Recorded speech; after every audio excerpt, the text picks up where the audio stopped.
It's not funny. All I'm right. sorry. Shut up, You're right. It's hilarious. Wayne, be quiet. I got to do my intro. Oh, do you remember it? No, I just forgot the intro because of you, prick. Come on. Almost Human Live, and look who we have with us. Wayne and his crappy camera. Hey, here I am finally. The other almost humanoids, Tony and Ralphus, and our special guest tonight, Mondo Heather. Let's hear it for Heather. Oh, Mondo. thank you. I feel so Thank sorry you. for you. Oh my! I hate to break it to everybody, but on this week's Almost Human Live, it will not be a sausage party. And I gotta say, this is so funny because Heather was like, "Oh, I'm going to see the show. Hey, you want to join us?" She said, "Yeah." So I'm not lying to you. Like half hour ago, I'm on YouTube, just on my TV, breezing around, and I see something on Phantom of the Paradise because I love Phantom of the Paradise. Right? I click on it. It's Heather doing a review of it. I couldn't believe it. And how odd I saw it today of all day because as I saw, it's been up a while. Yeah. Oh yeah. Yeah. No. Yeah. It was fated. I hope. Well, unless you hated it, then it's not fated. It was just shitty timing. It was Did great. you? Awesome. Thank you. I really enjoyed it, and yeah, everybody else check it out. It's Mondo Heather or Heather Mondo. Mondo. If you look up Mondo Heather Drain, it will pop up, and it's part of. I've started a new little series on the YouTube called Films You Should Know, and I, like yourself, I'm a huge fan of the Paradise fan, and I was like, this is the film I want to start this series off with, and I just did a second installment of that went live yesterday for Silver Bullet. So is that a werewolf movie? yes, it's an amazing werewolf movie. Stephen King. Yeah. Yeah, I vaguely remember that. I don't know if I saw it or not, but I vaguely remember that title. It's great. It's really great. I think it's very underrated. And I mean, you've got Gary Busey and Everett McGill and a whole slew of amazing character actors. So it's one of the rare horror films where like the child, like, because Corey, like little baby Corey Haim's in it, but he's not annoying. It's not like, you know, a Kenny factor. Like if anybody watches Gamera movies, you know what I'm talking about. But yeah, it's a great movie. Cool. So Yeah. on this episode, as you see by the title, it's the anniversary of what is it? Fire of unknown origin. And Rage for Order. And Queensryche, as my friend's mom saw Queensryche. Now she was like, Queensryche. But Rage for Order. But before we get into that, we have other anniversaries to talk about that we found out half hour ago because of Mr. Ralph is here. 2 killer movies came out on anniversary, and one is what Count Ralphus is wearing, The Omen, and the other is this shirt my girlfriend bought me. Did it all for you, Damien? Look how cool that is. That's awesome. That is cool. You gotta be a fan of The Thing to know what this shirt means. I've wore this shirt on several videos and nobody's caught on. But goddamn, if I wear a goddamn Kiss shirt, hey, where'd you get that shirt? Oh my God. Oh my God, Kiss. So all right, I own The Omen on Blu-ray. I don't know if that came out on 4K yet. I'm not sure. But Sure it has by now. that's okay. I did buy The Thing on 4K because I noticed that if you want to watch a movie about Satan, it shouldn't be fucking sparkling, all right? It should be a little dark. I went all the way to Blu-ray, but if it comes out 4K, I don't want my Satan to be too visible. You know what I'm saying? And I don't know if you all agree with me on this because I'm going to throw it around now. We're going to talk about The Omen. I think personally, and I'm not counting all those shitty Omen movies that came out afterwards, but the first 3 Omen movies are all awesome. And it's one of those rare things where you get like sequels that are all awesome. Godfather almost made it. It made it to 2, you know? But what other movies? And you can say Friday the 13th, Halloween, but come on, those are like franchises. And yeah, I can tell you, like right now, I'll say Halloween 2, which is not a bad movie. I don't think it's as good as Halloween 3 and 4. And what's the other? Terrifier.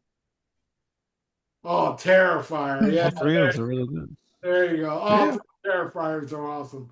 But you know, I Friday like the Texas Chainsaw Massacre. Yes. The first three, you know. Oh my Isn't god. the even- third one even like a comedy type one though? It is, but it rules, you know. It does, and I'm sorry. Any movie, any sequel Better that than any of the comes to remakes. Chop Top. Come on. Yeah, part 2 is great, but Oh. I thought the Leatherface one, that was part 3, was Yeah. disappointing. I know it had Laz I- Rocket in the soundtrack or whatever. I but like part 3. I think it's okay, but it compared to the first two, I think it's Hey, a hey, step Two down. Oh yeah, or it's not good. Comic. just to talk about Laz Rocket for a second. Don't get me wrong, I even own the CD soundtrack. That song Leatherface is awesome. But boy, were they chasing trends at that time with the Anthrax shorts. And they weren't really thrashy when they came out with No Stranger to Danger and stuff. Good stuff, good metal. But they got, kind of chased the trend a bit. But they did Yeah, it. they predated a Mm. lot of the thrash stuff. They were kind of an older band, you know. Yeah, true. Yep. Heather, Yes. what do you feel about all three Omen movies? I'm rusty on the Omen sequels, so it has been a long time. The original, come on, Stone Cold classic, and I love because I'm a sucker for David Warner, who's one of my favorite actors. Even though he does get beheaded, and that part makes me sad. But no, the Omen, and that's a rare kind of like what I was saying with Silver Bullet. That one I don't mind a little kid being in the movie because he's supposed to be evil and annoying. He's what we call a shitter kid. And I mean, who was the king of shitter kids but Damien? Yeah, Good yeah. point. I also want to bring up that I saw that movie when it was brand new because I used to go to this place called the Palm Springs Theater. It was a double theater. And I would see some PG movie and sneak into the other theater to see the R movie. Hell yeah. And that week it was The Omen. Many times I did, I got caught and kicked out, but that day I didn't. And Mike, I'm like 10 years old, you know? I'm a little fucking kid. Me and my friends were watching this movie, and I'll never forget, like the beheading scene when the guy gets it. I wasn't ready for that shit at 10 years old. I was like, what the fuck? That was one of the first big jump scares. Like, Jaws had some too, of course, but that was a huge jump scare when I was a little kid. That's why I turned out the way I am, because of that scene. Mine was RoboCop. I mean, you remember when the guy was in he like got melted or something? I can't remember. He got put in acid or whatever, and then the guy went through them with the car and then like That exploded. is the That was best, awesome. that's the best fucking scene in RoboCop. Well, not to a 10-year-old. It scarred me for life. When he crashed into the guy, and the guy just like it looked He like just exploded. he's like water. Help me! That's a fucked up movie. It really was. I haven't seen it forever. I need to pop that in again. It was good stuff though.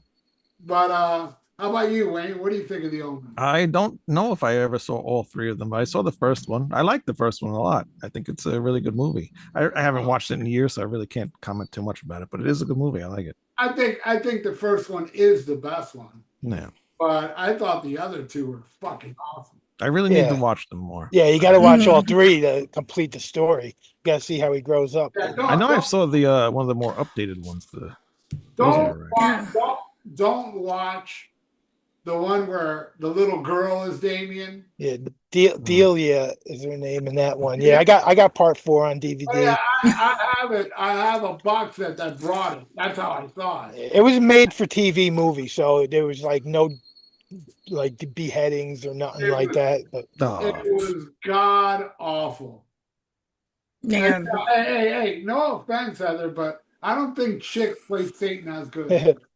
I actually enjoyed it for a TV movie. I thought it was good, The little girl was creepy in that Well, movie. I gotta watch it again because I remember watching it going, "What the fuck am I watching?" I It just seemed dumbed I've down never because seen it. it was made for TV, so it was like dumbed down, you know. Hmm. yeah, yeah, that's a whole weird arena when you have horror sequels that are made for TV movies.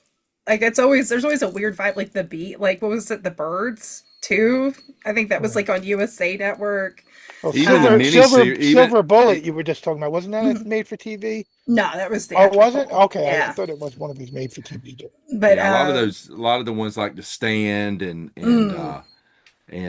what else? oh god, like Even the original it, Salem's It. Lot. I like them, but Oh, Salem's Lot. they seem like they're kind of, you know, calmed down for television because they got to Salem's get Lot was the past. one that really seemed to like nail it. Salem's Lot was like right on the verge of being like Yeah. rated R. yes. That's a jumping scene for me. That whole thing Oh at yeah, the kid at Yeah. the window Oh, still Oh freaks my me god. out. Yeah, Yeah. yep. And that that was shit, made for TV. that Toby shit, Hooper, baby. that is downright awesome. Mhm. I you know, that is a movie I remember in the theater, but I didn't see it in the theater as a little kid. But I remember seeing that poster and it always freaked me out. And then when I finally got to see it, I was like, holy shit, you know? That Yeah. that was one creepy ass movie, man. And then Ghost ripped off their first album cover from that Yeah. poster. I just watched that movie maybe a few months ago for the first time. It was good. I liked it because I wanted to watch the new one too. So I'll tell you the freakiest fucking TV movie I ever saw that fucked me up as a kid. And I don't know if I got the title right. I think it's called Don't Be Afraid of the Dark. I seen that on Halloween Day as Is a that little the kid one where, on Halloween.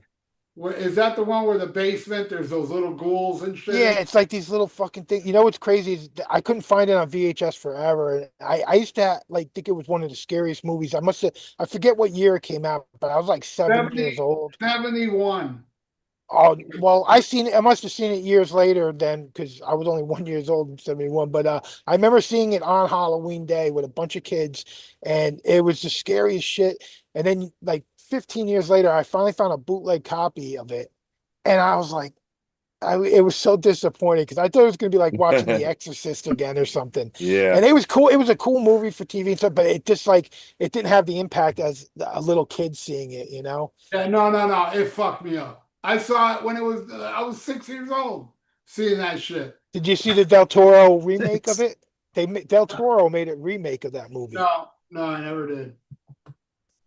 Are you aware of that movie, Heather?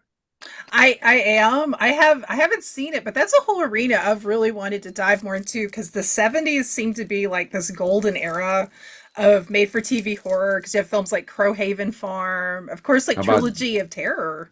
But yeah, Dark Knight of the too. Scarecrow.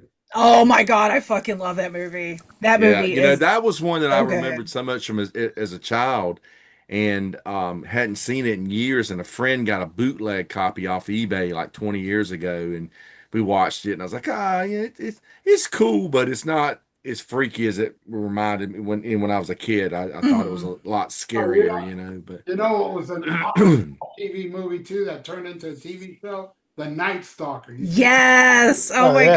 god. What was that guy's name? Davin? Colt Darren- Darren McGavin. Yeah. He was awesome.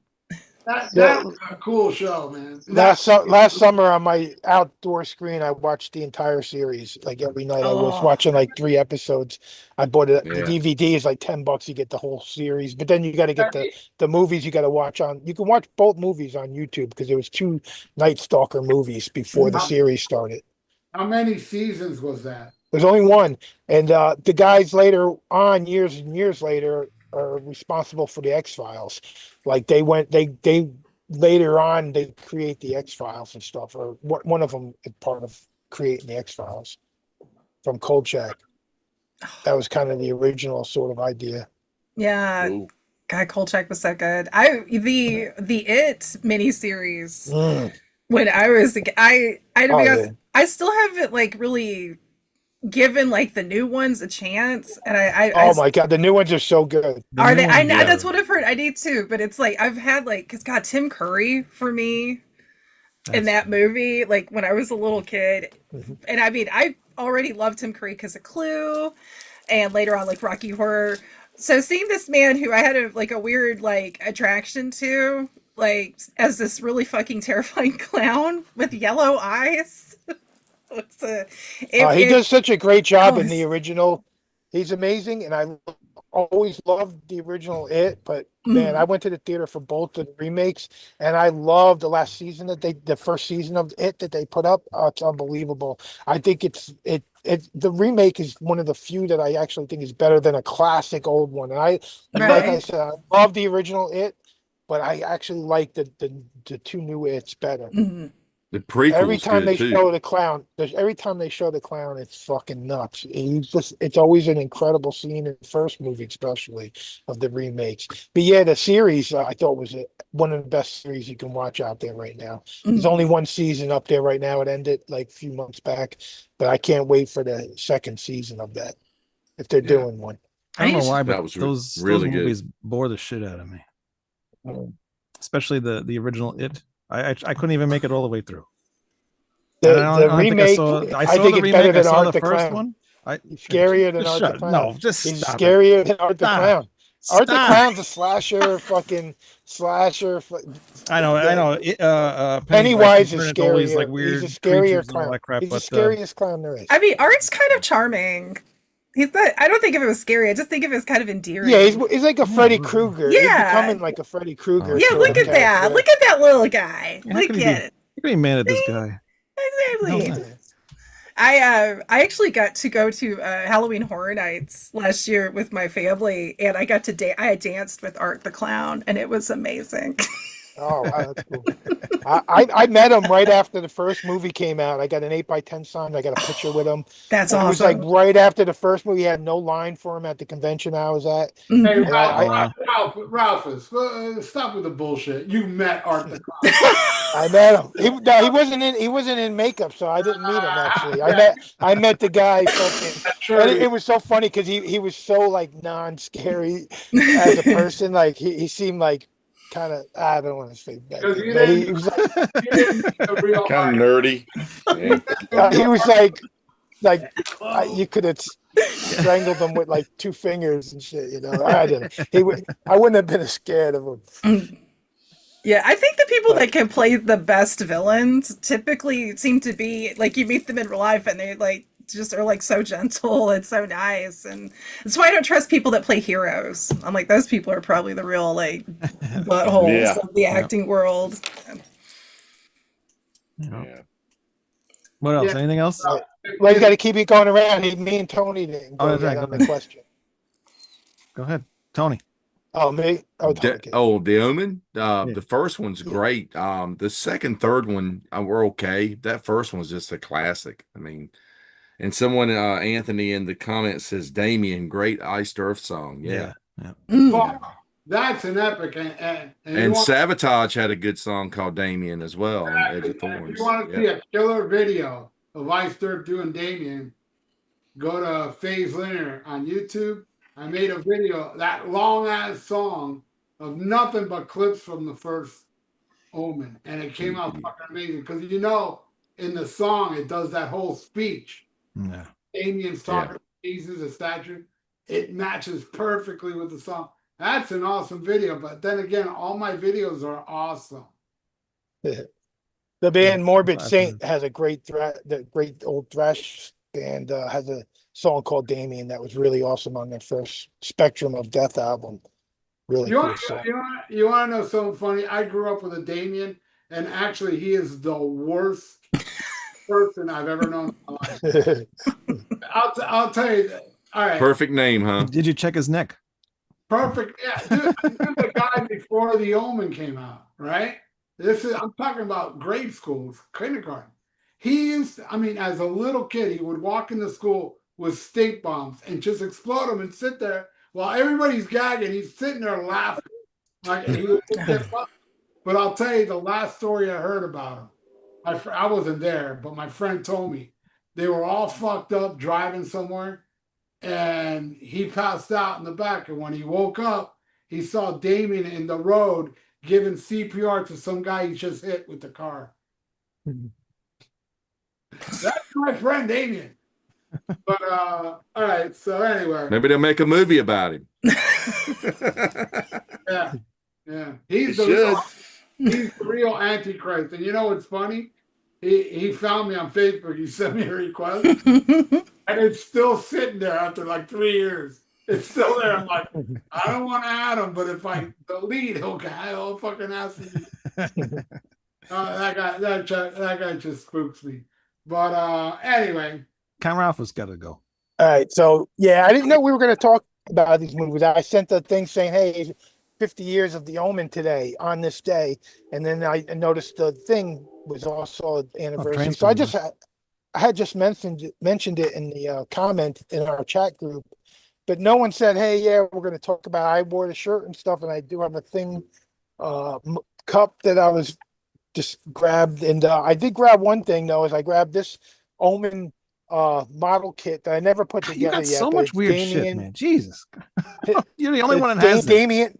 Damien with his Rottweiler. That's And, awesome. Killer. That's awesome. yeah, it's I bought it like over 20 years ago, and I still haven't put. It's like that Wendy L. Williams model kit that I have. But I used to buy like so many things like that at the conventions. But I could have pulled out a ton of other stuff. Like, so you guys were talking about the head getting chopped off, and that was David Warner.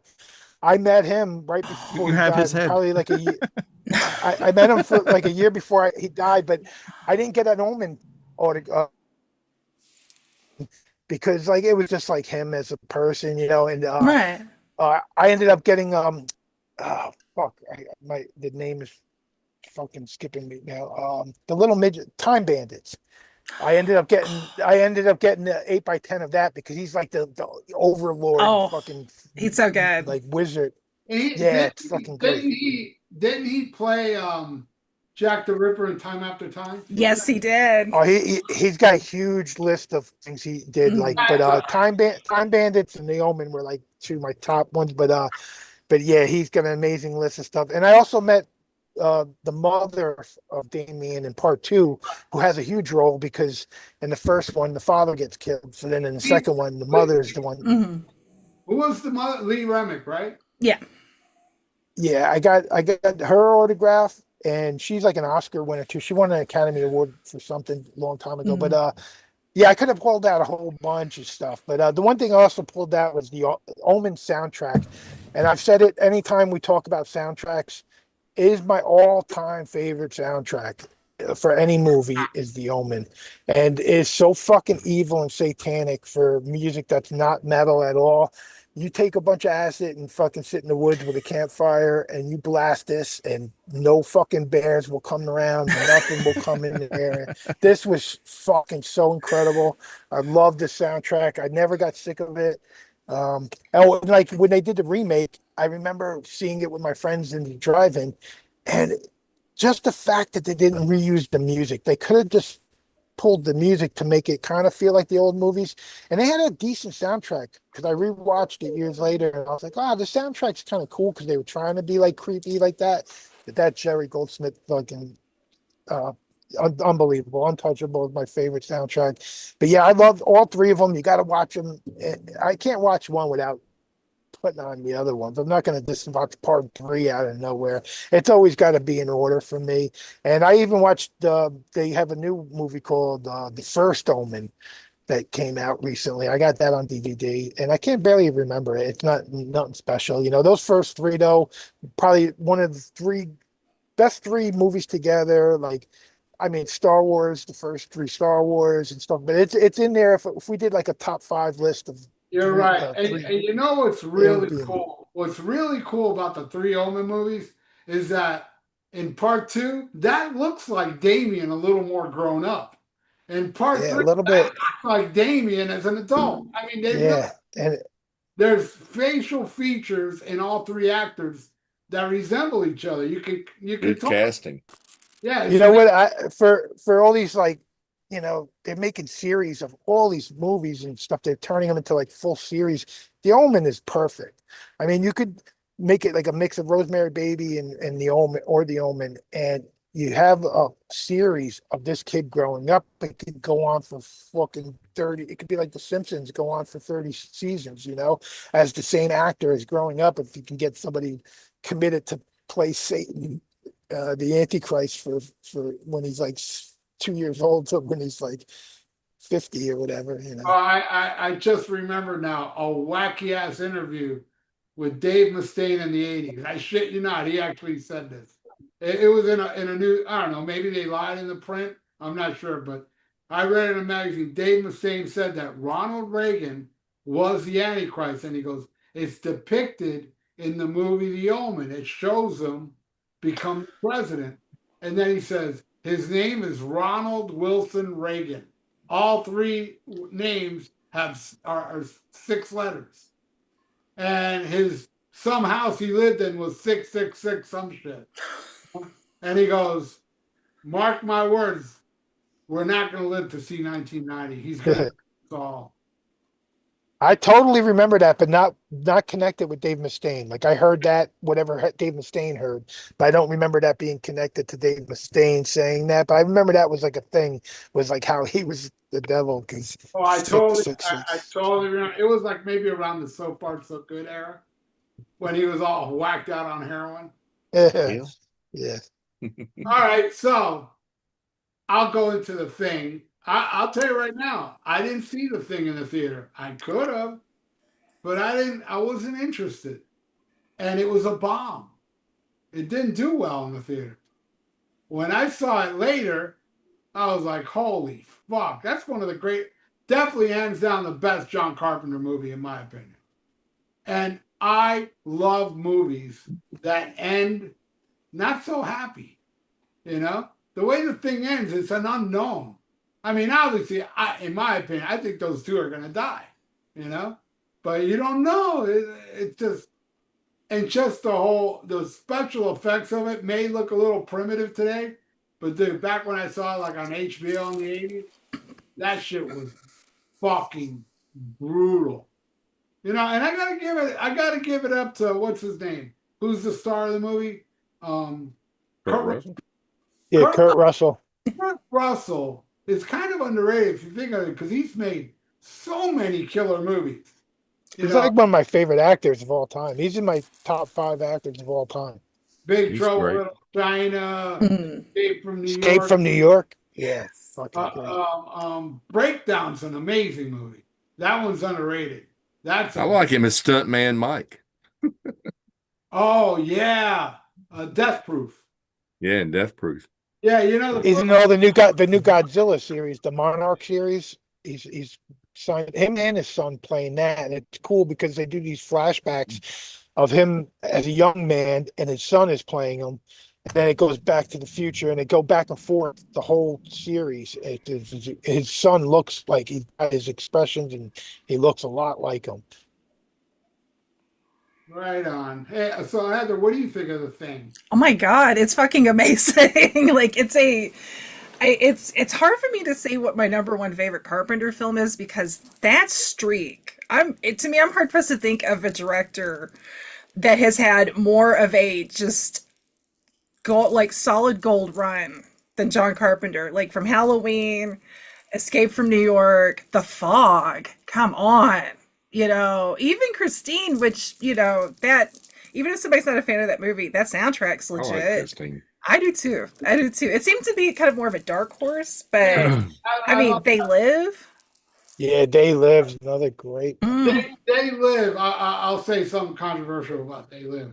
They Live is awesome when he puts on the glasses. I think it drags a little too much, but when he puts on the glasses, the rest of the movie is fucking phenomenal. I just think the beginning was dragging like a motherfucker. But yeah, and that fight in They Live is. I wish it was longer. I love it. That's what she said. South Park did a reenactment of that with the crippled kids. And they did scene by scene, exact same fight from They Live. And those kids are like fucking throwing each other into the cars and stuff. That was great. Oh, but no, The Thing, I mean, The Thing is one of those films there's nothing that needs to be changed about it. It's a perfect film, and I think those special effects by Rob Bottin hold up. Down boots. That looks better to me than any CGI shit I have witnessed yet. It's just and Well, the, the the sequel or the prequel, you know that right there is that's the difference. Is those practical effects from the original. Then you get this prequel, and it's cool how they line up the story and everything. But all them like CGI shit, it just doesn't have the same feeling. no, no. Yeah. And I think Mm. part of it is that there's something in the human mind where you kind of, with a practical effect, you register it on an animal level that this is something you could touch, which means it's something that could touch you. And yes, that's also what she said, Tony. Sorry, but we're like CGI. I mean, even I've seen CGI that look cool, like, but it still to me just looks like a game. It just looks like wow, that looks like a cool video game, as opposed to when I see a cool practical effect. But no, I mean the thing, incredible, absolutely incredible. I'm jealous because my mom got to see it at a drive-in in the early '80s, and I was a baby, so I probably technically was in the car. I was also probably wearing diapers and asleep, so it doesn't count. But but no, I absolutely love it. Yeah, there's the scene, and I know it's gonna happen, but it's always a jump scare for me. It's very rare a movie gives me a jump scare, even though after I've seen it so many times, I know it's coming. It still freaks me out. Is when he's checking the blood.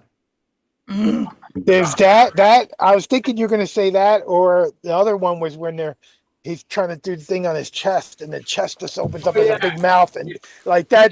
Those are the Yes. two big jump scares of that movie. They both like whoa. yeah, As a little kid, that blows you away. that shit fucks me up. Yeah, but yeah, the blood thing always freaks me out. Cause I mean I know it's coming, but it still fucks me up. Because I don't I don't watch it so much where I know okay it's the seventh time. I'm always seeing it kind of like not knowing when it's gonna happen, but when it does happen, I'm like whoa. Have you seen it, Wayne? Nope. What? Yeah. No. Oh my god! You It's a need to top change. 10 movie of all time for me, and Yeah, you yeah, you fucking need never to seen change. it. Yeah, you Never need to seen it. change. You Oh, definitely. jeez. Well, I gotta say, the first time that I saw it, I was waiting for the hand to come out, and snap his fingers, but it wasn't. Then I realized it wasn't the same thing. Yeah. All right, what was the name of the Yeah. little one with the all hair? Was that? Oh, that was it. Cousin. Cousin It. Yeah, yeah, yeah. I met him at a convention too. He did a ton of Are you stuff. sure it Like, was him? cousin it, he did so much. Like talk about a discography of like shit he did. Like he was Twiggy and Buck Rogers, and he was like a little What? kid in Beep, Planet beep, of beep, the beep, beep, beep, beep. fucking, Beep, it beep, was like beep, one of beep. the little kids in Planet of the Apes. He was like a kid ape. He did like every like midget movie for so Was he long. Chaka? No, I met him too, though. I met him too. I swear, I could have met like all the kids from Lost. What is it called? Land of the Land of Lost. the Lost. They were all Well, like sitting together, and I went just to Chaka because we used to call one of my buddies Chaka. So I thought it was so funny to get an autograph from Chaka, and I met him and got a picture with him and the autograph. But that guy actually who played Chaka was like a fucking third-degree black belt, and he got picked. He got his story is crazy. Like he's like one of those kids who got out of Hollywood right after that, but he Mm. he was like a champion fucking like fighter. The kid who played Chaka, he was like amazing. It But was he's rumored for years that Mark McGrath from Sugar Ray was the guy that played Chaka. What? Yes. And, a little fact is that the Flea Stacks, all of them were drug addicts. yeah, yeah. I got a picture with an They're original Slee stoners. Stack. I got a picture with an original Slee Stack costume. It was like from the show and everything. They had like a dummy on it, but it was the actual like it was like the leader of the Slee Stack. It was like a cool fucking thing to see up close. Those conventions that I went to was awesome. Got to meet so many I, people. I used to watch Yeah. Diana Lost as a little kid, and I'll never forget when the dad died. It was like, what the fuck? And the dad dies, and oh, what a coincidence! The uncle now comes through. It's like, oh, the dad, and it turned out the dad actor was like Fuck that. I want some of that C-Stack money. They weren't paying them for all the shit they were selling. They booted them out and brought in the uncle, which was great.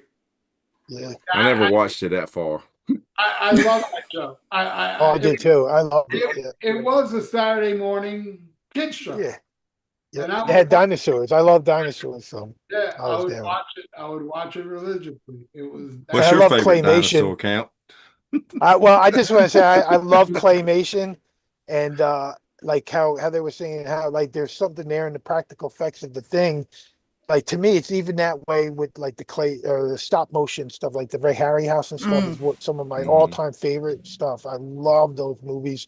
So just that alone, those practical effects at the time for a low-budget movie, like the thing is just incredible. Like it was groundbreaking. It like Fangor and stuff like that was that magazine was like made for that kind of. So after the thing, like every issue was like what kind of crazy practical effects were going on in whatever movies were coming out and stuff. And it's in my top 10 movies of all time. And that's another thing I met all right, so I met the guy who did the fucking I should know his name right off the bat, but I wasn't thinking of talking about it. But the thing diabetes, Oh, Wilford Brimley. yeah, I met him like a year before he died. I got pictures with him and stuff. I got an 8x10 for the thing. I met I the saw guy something who- the other day that said he was only like 49 years old when he filmed Yeah. Cocoon. I'm like, Uh-huh.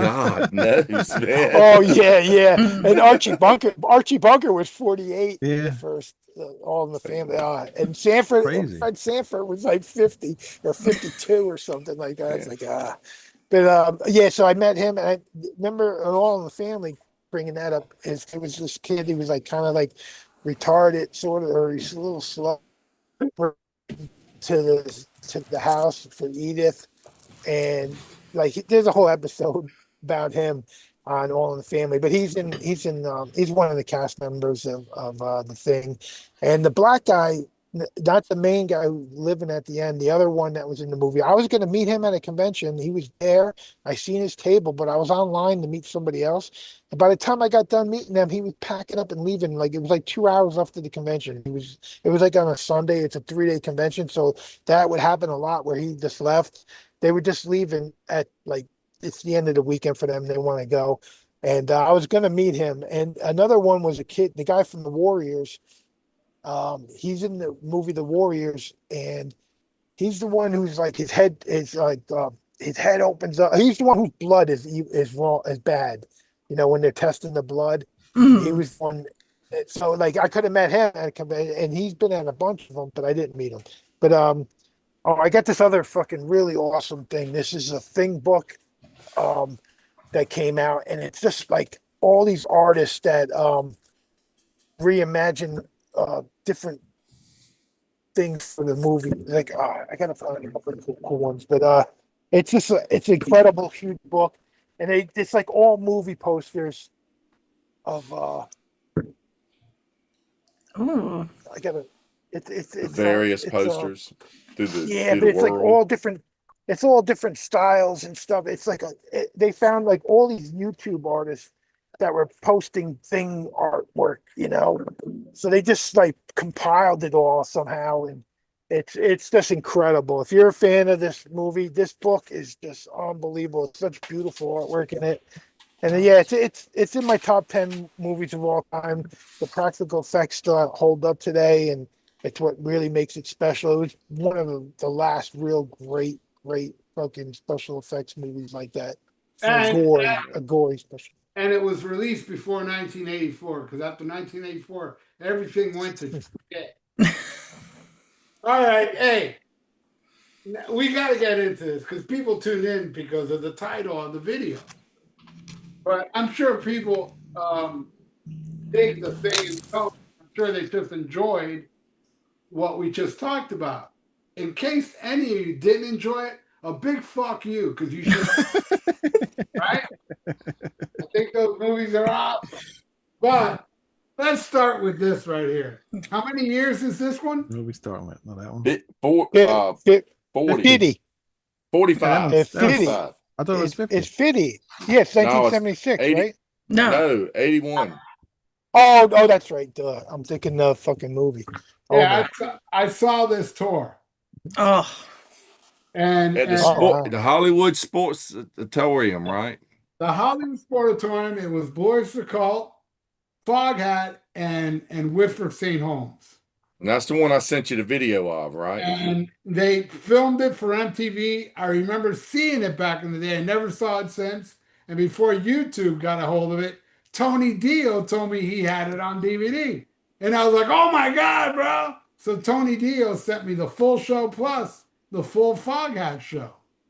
Hell yeah, Tony Dio. You think Wayne would do that for me, Fuck motherfucker? no. Prick. But anyway, I have the elusive Oh. 8-track copy of it. very So, cool.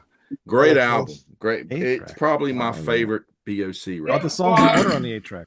Mine was this one, but then I got into Secret Treaties more, and now it's all about Cultosaurus erectus. oh, But these are my top three. mm. This album art is just amazing. Back and front. I mean, the symbol on the back. Mm. I mean, God, man, just killer. Produced by Martin Birch. Yeah. Yeah. And I, and the thing is, it goes over too many people's head, but I love the mysteriousness of this. Yeah. If the Illuminati had a house band, it'd be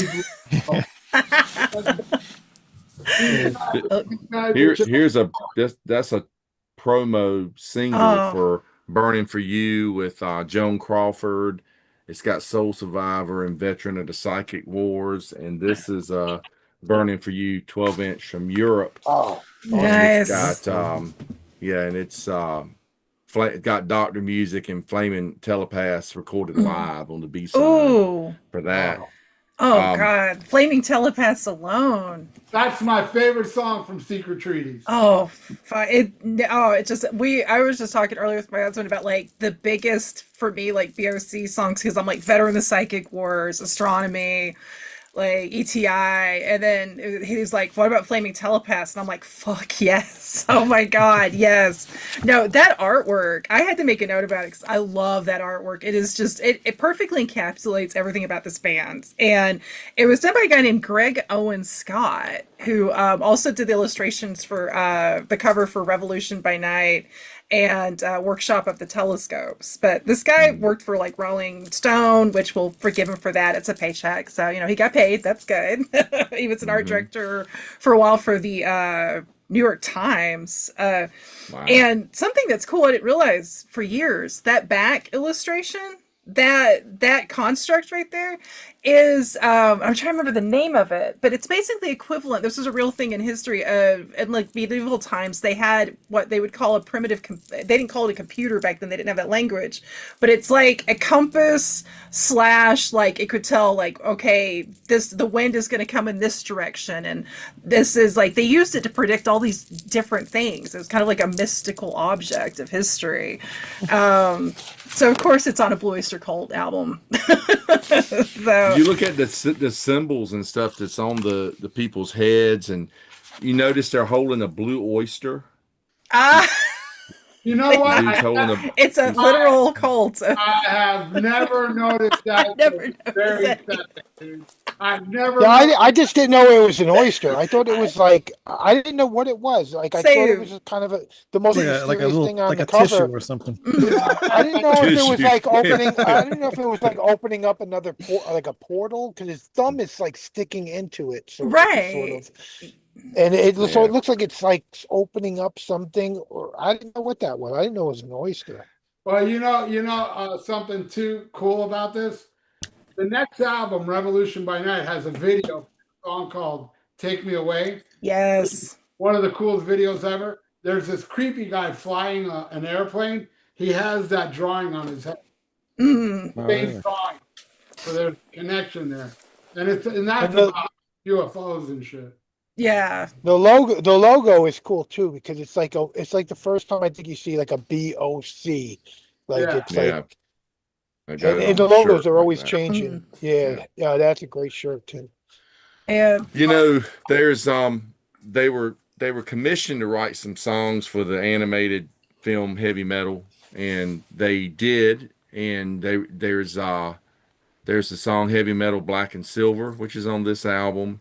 There is Vengeance the Pact, which actually has dialogue from the movie represented in the lyrics.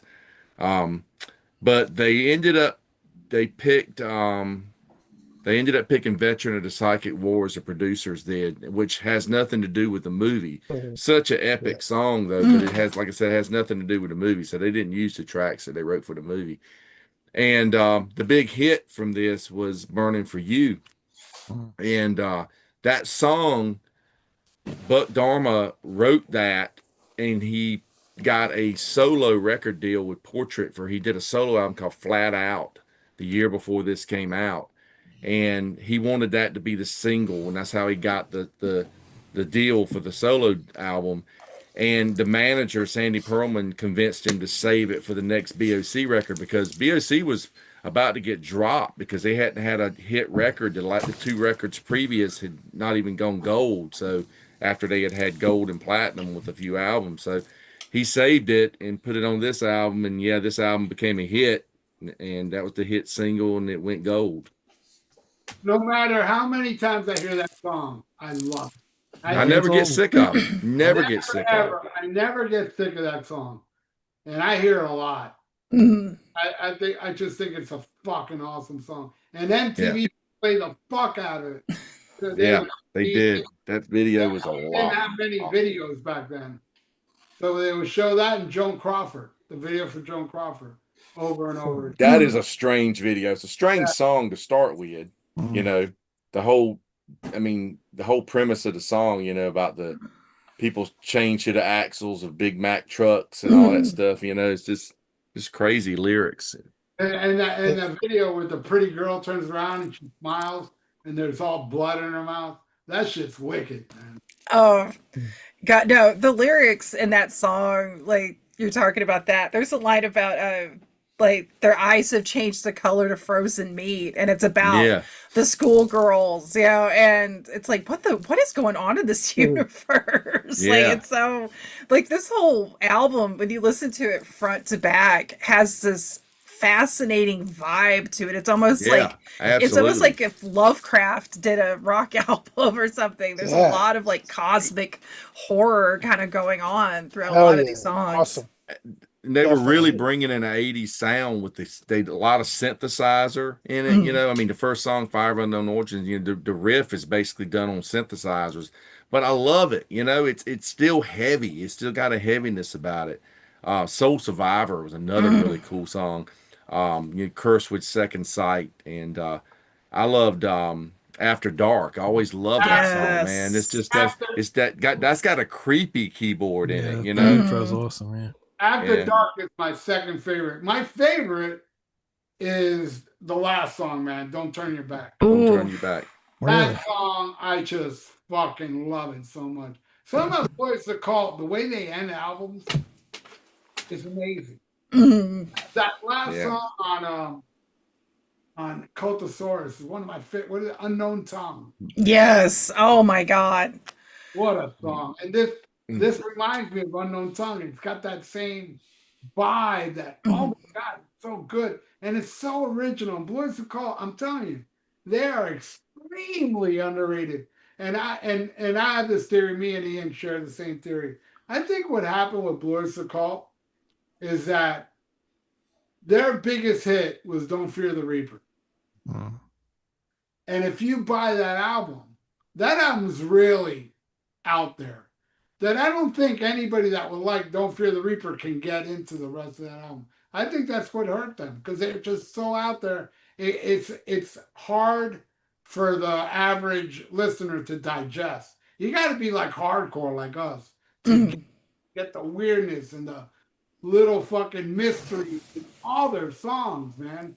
It seems like Burning for You is like the Don't Fear the Reaper on this album, kind of, you know, like it's the one that's accessible to everybody, and you still hear it all the time on classic rock radio. And again, I don't feel the rest of this album is like that song.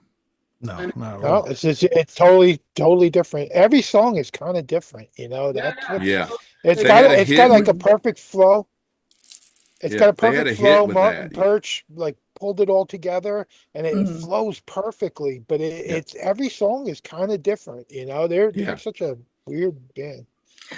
Yeah, Yeah. no, Cultosaurus was good too. I mean, he produced that, but I mean, this one just took it to a different level, you know.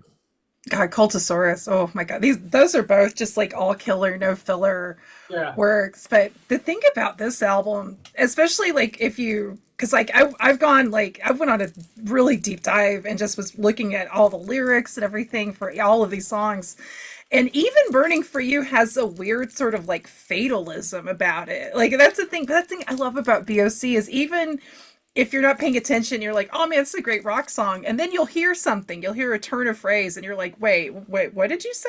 What was that, sir? But I love that. They're always throwing in the mystery. I mean, think about Are You Ready to Rock, which is an amazing song. How many people probably listen to that and just like, it's a great rock song, hell yeah. And it's like, wait, did he just say I only live to be born again? What does that that's my All the yeah. lyrics, Blue Oyster Cult is the most mysterious thing about them. They're just like nothing like anybody else. I can't think of anybody who writes lyrics like that where you have to really think about every song and be like, what the fuck are they talking about? You know, But it's like they had a lot of it's outside awesome. writers in with them too, like Yeah, yeah. and like Michael Moorcock Patty Smith, wrote Yes. yeah, It's Michael Moorcock, Patty it's Smith kind of like even wrote a bunch. it's kind of like I don't get what he's saying, but I love what he's saying. Like that song I It's was so talking weird. about, that song goes, "Speak to me, any voices." That's the Mhm. last one. I don't know what the fuck that means, but it sounds so cool. It's like Holy Diver from Dio, where he goes, yeah. "Oh, don't you see what I mean?" I'm like, no, but I thought But I I love thought somebody it. was saying like, "Ride the Gotta dive." get away. Yeah, don't you? Now, Ride the Tiger. Yeah, exactly. I don't know what it means, but it Jump, jump. sounds Just gotta get away from it is all you gotta know. Is you gotta get right. away. It's not something good that's waiting for you. Oh exactly. god.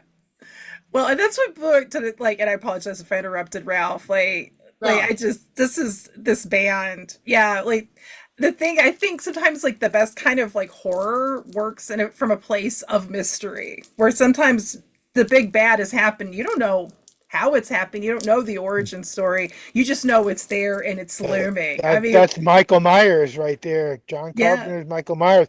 Rob Zombie's Michael Myers. You know that he liked Kiss as a little kid, and you fucking, you know, it's like you don't need to know all that. Michael Myers in the first one, you don't know anything, and it's fucking mysterious. And why the fuck is he like on this rampage and shit? You know. right, And why is he exactly. driving a car? but think about like the opening line for Fire of Unknown Origin is like, was it death comes creeping down the hallway like a sun, Away. like a lady's dress, and you see Yeah. it, you can see Yeah. it, but you're like, what the, this is not good. And like, I'm so glad you brought up Michael Moorcock, because I'm a huge Hawkwind fan. So, and of course, Michael Moorcock worked a lot with Hawkwind. And in fact, the phrase veteran of 1,000 psychic wars originally appeared on Hawkwind's Warriors, was it Standing on the Edge, which is off Warriors of the Edge of Time. And this goes back to 76. So I love that like Moorcock kind of kept that phrase like percolating, and it was like, oh, we'll bring this to Blue Oyster Cult. And it's iconic. Moorcock is, that's a weird, it's like Blue Oyster Cult played a lot with bands like Foghat and have always been kind of pushed in that kind of classic rock realm, which don't get me wrong, I actually love Foghat. There is nothing wrong with some just like fun boogie rock, blue collar, let's pop open a six pack kind of thing. Blue Oyster Cult aren't that band though. No. Like, I mean, they actually have a lot more in common with somebody like Hawkwind. Hmm. Yeah. Yeah, They would have that's a they good would have point. prog rock Black Sabbath. Yeah. Wayne, what do you think of this album? What album? Fire of Unknown Origins by I Blue. never heard of it. Okay. What, No, what do you this is think? one of my favorite Blue Oyster Cult albums. But I only got into Blue Oyster Cult maybe about 20 years ago or so. And I really only knew Burn a That's Few, and all. then yeah, about that. Yeah.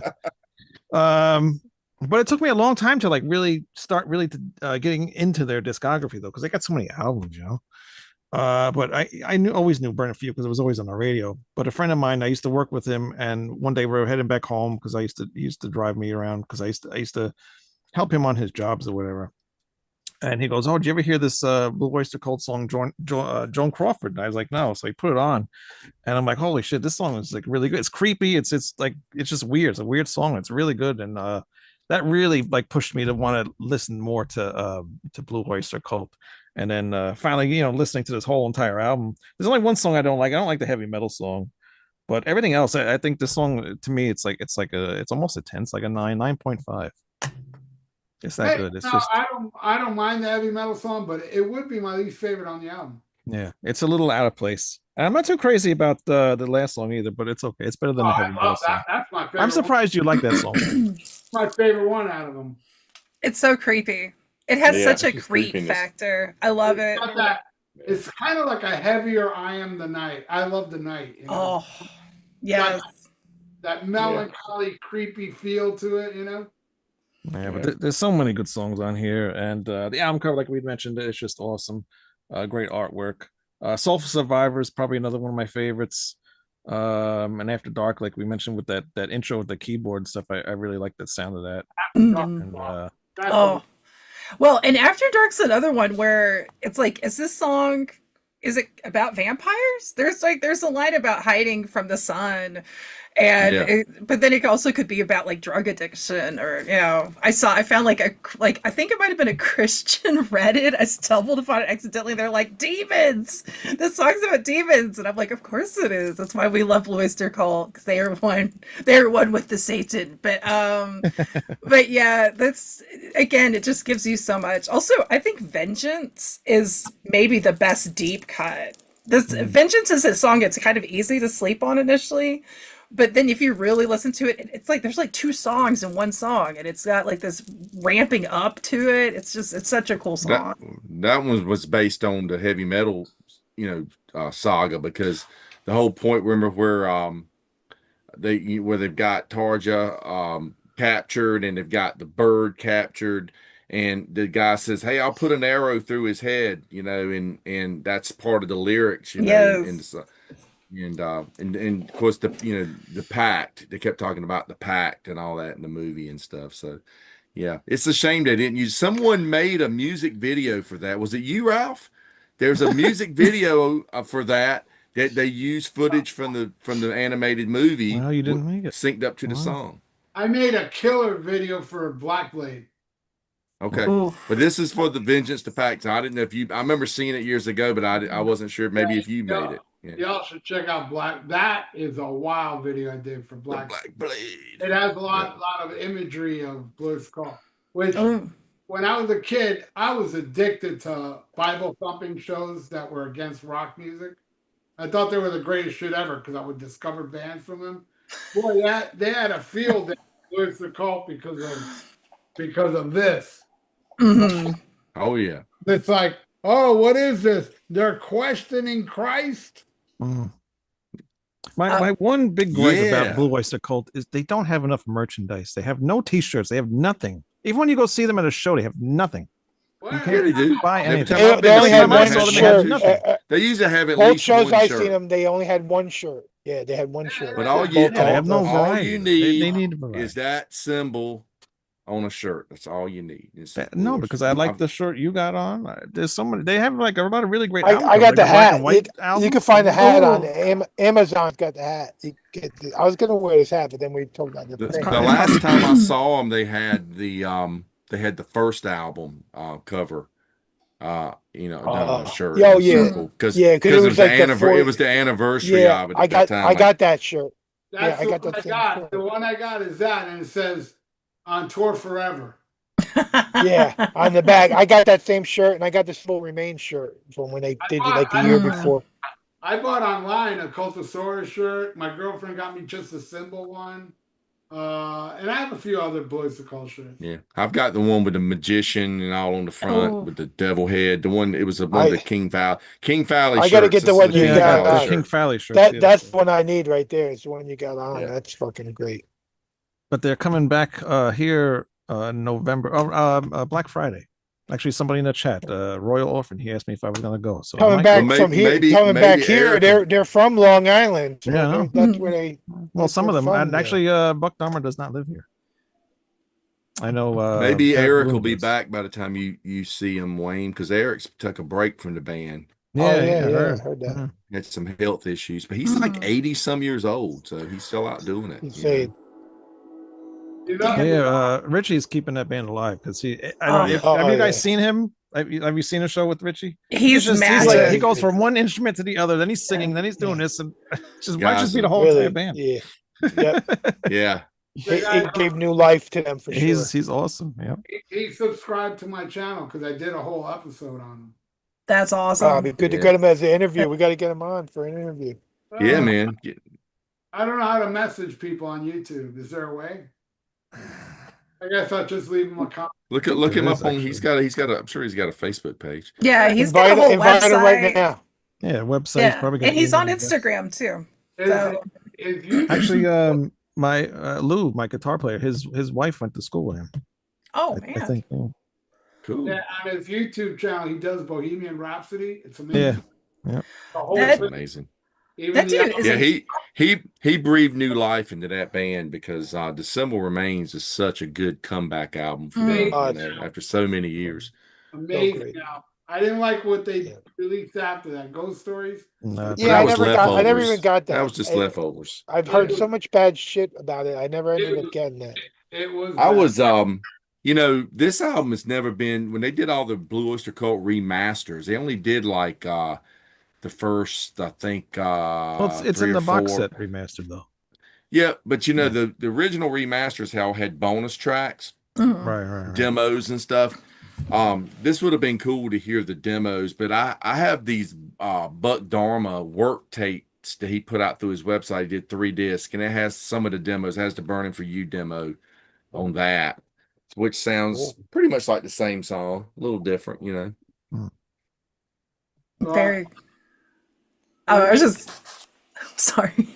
So did everybody talk about Cloister Cult? No, I don't think Count. No, did, no. did Count Yeah, I has it. didn't talk about that. let's You move guys on. all. It doesn't matter. Let's move on. Queensryche. These guys said everything. You know, it's like the title track. I think is fucking awesome. I love Vengeance, and it's in my top.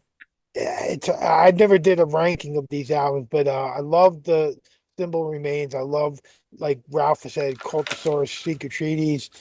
And I really love the first album, the debut. I just love it. I had to do a deep dive on that a couple years ago on Rock Fantasy Files episode, and I played it like 10 times throughout the week, and I just fucking totally fell in love with it. It's such a weird debut album. I love that album. But Joan Crawford, I love that song, and I was listening to it yesterday, and I listened to it again today, and something just like it came into my head that I didn't think about ever before, and never heard anybody say anything. But Joan Crawford has risen from the grave is like the chorus, and Joan Crawford is JC.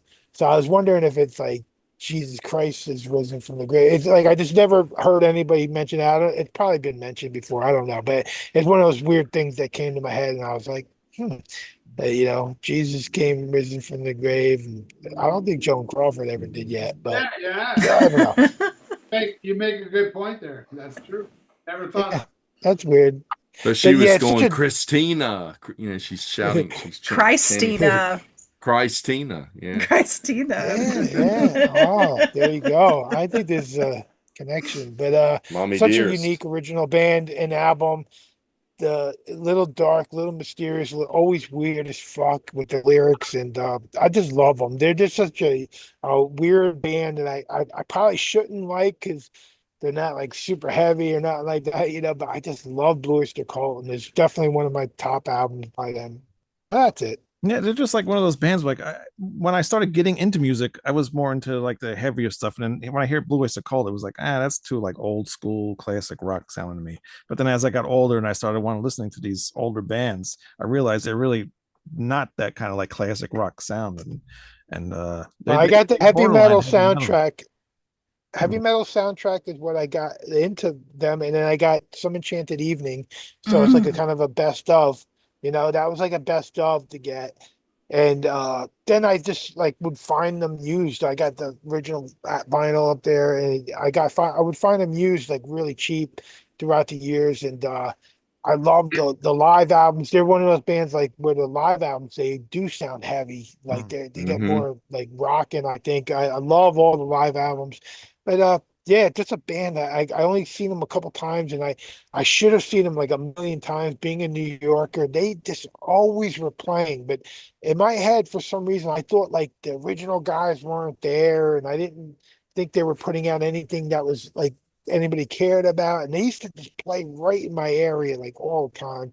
And I really regret that I didn't like, and like how Wayne said, yeah, like 20 years. Like I probably a little longer, but I got into them early in the 80s and stuff, but then I just fell out of them. And then I slowly got stuff, but they're a band that I wish I would have paid more attention to. I could have probably seen them like 100 times if I Yeah, would have that's why I been more. regret too. Not hearing them. Well, It's Yeah. weird. my Hey, my guitar player, I believe it's around you, Ralph, is somewhere around you.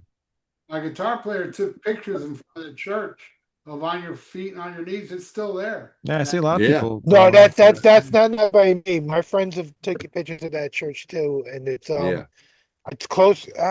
It's like it's outside the city, but it's not. It's like an hour and a half away from me, probably some ways. But yeah, it's Yeah, not, it's a cool looking it's church. definitely a thing I want to do. Yeah, you can go right up there and take pictures of it. Yeah. It's funny. I've been Yeah. doing all the rankings of all my albums and stuff, and when I put up the Blue Oyster Cult stuff, there's some people on TikTok that go, "Oh, I really never gave Blue Oyster Cult a chance," but then when I do it on TikTok, I put up like a clip of the song or whatever, and a lot of people commented, "Oh my god, that's a really cool song. Now I got to check out Blue Oyster Cult." And then they come back like a couple days later. I'm into Blue Oyster Cult now. So But Hey, did that's they good. see you? Do you do a little dance on TikTok along with the songs? I do a little Like dance where? on the video, and I think Because actually that's what that attracts could be them the to reason why the. they like it. They It's- might like it more To, because of that. yeah. Yeah, that's really what it is, man. Yeah, they play all the time. They played a lot through here. I've seen them a bunch of times over the years, but they used to always come to Raleigh, but they hadn't been to Raleigh in years and played. But I think the first time I saw them was the Imaginos tour. I remember God. going to see them on that. That was like 88, maybe. The last Yeah. time I seen him, I had that box set in my car. So I was listening to it like all week on CDs, the box set of CDs. And then after the show, like people just took off. And I was hanging out with Steve Keeler, and we see the tour buses right there. And we're like saying goodbye. And I'm like, yeah, they're gonna probably come out here any second. And it's like, let's just go over there. And it was freezing that night. It was like fucking 10 degrees out. And I bring the box set over, and I got Buck Dharma to sign it, but like Eric Bloom dove into the car like fuck you. He didn't want to have it was just like it was just too cold. Like if I He's would have met him early in the day, I know those guys are cool and stuff. But like he even Buck seems Dahmer was like a bit of a oh crotchety man. old man, though. I don't know. Even Buck Dahmer was kind of like, oh man. Like Yeah, and I'm like, yo, can I get a picture? And like I had to get a picture of like me like jumping in on him as he's signing the box, like get the fuck out of it. But there was nobody out there. It wasn't like Mhm. he's gonna have to sit out there for 10 yeah. minutes. 2 seconds of fucking signing thing. I should have pulled that old fucking Eric Bloom right out the car. Like, yo, you're signing this motherfucker. You're in New York. Cal, You're upstate New York, Sign this motherfucker. motherfucker. You signed this fucking thing. You want to leave here? You want to get out of here? You signed it right now. Get the Cal, you fucking Hey, said picture. tour you think buses. Joan Corporate's rising from the grave? You're gonna be rising from the grave, you son of a bitch. Get Yeah, off they me. didn't have, they didn't have a tour bus. They just jumped in like a car. They Yeah, were Was it driving like a every from time I've ever sedan? seen every Yeah. time I've ever seen them, their own rental cars. I Yeah. remember walking out of the club one night with Buck. We walked out to the parking lot, talking to him, and he gets in a Lincoln Town car and with like out of state tags, and he takes off. He's just a rental car, probably. Yeah. Man. You I know, Eric Bloom always wears shades because he's cockeyed. You know, that's why you always see him with shades because one eyeball's looking that way. You know. And the other one's looking And at the I've clock. yeah, I've seen him a couple times without them on, but yeah, mhm. never noticed. Yeah. Yep. Oh yeah, even way back in the day, he always had them on. I never even Mhm. thought of that. He That's always, weird. yeah, because I never would. I saw online somebody put a picture like This is why Eric always wears shades. Yeah. I thought it was his future was so Right. bright. I had assumed because there's a performance they did for the Uncle Floyd show, and I remember seeing a tape of that. And Eric at one point doesn't have the glasses on, and back then he looked like he was like, and he wasn't. I think God, he had to be in his 30s, but he looked like he was 20. Like he looked way more like less menacing without them. You're like, oh, who's this nice Irish lad? Like who is this? Oh, it's Eric Bloom. But yeah, no, I got to meet BOC back in 2010. And I basically, a friend did a favor and he was like, hey, he worked for the venue and he's like, hey, you want to come to the VIP? And I was like, yes, please. And I was just completely terrified. And I'm in line and I'm with like a bunch of like, because I'm from Arkansas. You told like most people there were like Walmart wives, like these like very like well dressed, very suburban looking ladies, and they were nice, but they're like, oh, they're so excited, BOC, and I'm like they're in like fishnets and an Eraserhead t-shirt, so I'm already not fitting in. And as I approach, my heart's like just about to burst out of its chest, and I hear Eric Bloom yell out, "Whoa, tall girl!" And I'm like 5'9". I mean, I'm not like Grace Jones or anything, but I might as well have been in the B.O.C. world. Like, holy shit. It was but yeah, they were nice. I don't know. Rudy Sarzo was by far the friendliest. That was when they had Rudy. He was an angel. Like, oh my God. Oh, Like, he's super nice. oh Yeah. my God. Like, he actually made a point to like go off to the side and he's like, thank you so much. And he was like just a total sweetheart. So that was cool. But yeah. Which is very rare because all Cubans are assholes. Yeah. Oh, I don't think that's true. Well, Definitely true. not Rudy or me, but everyone else. They're all assholes. The ones that wear shoes are. Yeah, he's the only he's the only Cuban that wears shoes. Nobody else. Heather, you mentioned them being on Uncle Floyd's show. You know, I remember B.O.C. playing Burning for You on the Merv Griffin show. They were a guest on the Holy Merv Griffin show. Wow. That's how old That's he is, wild. ladies and gentlemen. Yeah, I'm pretty sure it was the Black and Merv white. Griffin show. Oh God. Yeah, that was the show that Kramer stole the set, got the set out of the dumpster and set up in his Yeah. house. Yeah. You know. Well, That's a Interviewed classic people. episode. you know though, timeline wise, that makes sense because this was the era where Murph Griffith was a serial killer. For anybody who's seen Man with Two Brains, you know what I'm talking about. Because Yeah, isn't he the with Steve Martin. That's right. God, that movie's awesome. Yeah. That's a total side note, but that's a great comedy. Wasn't that one like the guy from the Gong Show? Wasn't he like supposedly a secret agent and he Oh, hosted the Chuck Gong Show? Barris, yeah. Chuck Barris, yeah. God, That's crazy. I love the Gong Show. Gene, the dancing machine, and the unknown comic. I love it. Yeah. He was an FBI agent, I heard. Oh, was Yeah. it? Yeah.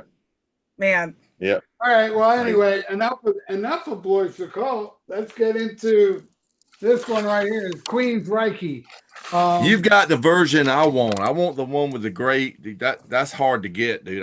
Anybody out there have the version that Ralph has? Please send it to me. I'll tell you this funny story. I didn't know that. I met Jeff Tate on the Hearing and Now Frontier tour, and when I gave him this to sign, he goes, "Oh, you got the original," and he told me, "Yeah, the original was Marble, but the record company changed it because it was hard to read the band's name." Yeah, you can't see it. Yeah. Yeah, but here's the fucked up thing about this: the whole band signed it except for Scott Rockenfield, because Scott Rockenfield just didn't come to the meet and greet. But then when they played here on one of their later albums with Todd Teletori, I took this album with me to get signed from the last person, right? And I go to the tour bus, I had that and Condition Human, both of them. And I go, "Hey, can you get Scott to sign this too?" And he goes, "Oh, I'm sorry, Scott's asleep." I said, "All right, well, get the rest of the band to sign Condition Human." The guy comes in, he comes out, and I noticed later in Condition Human, Scott signed it. I was like, son of a bitch. That really pissed me off.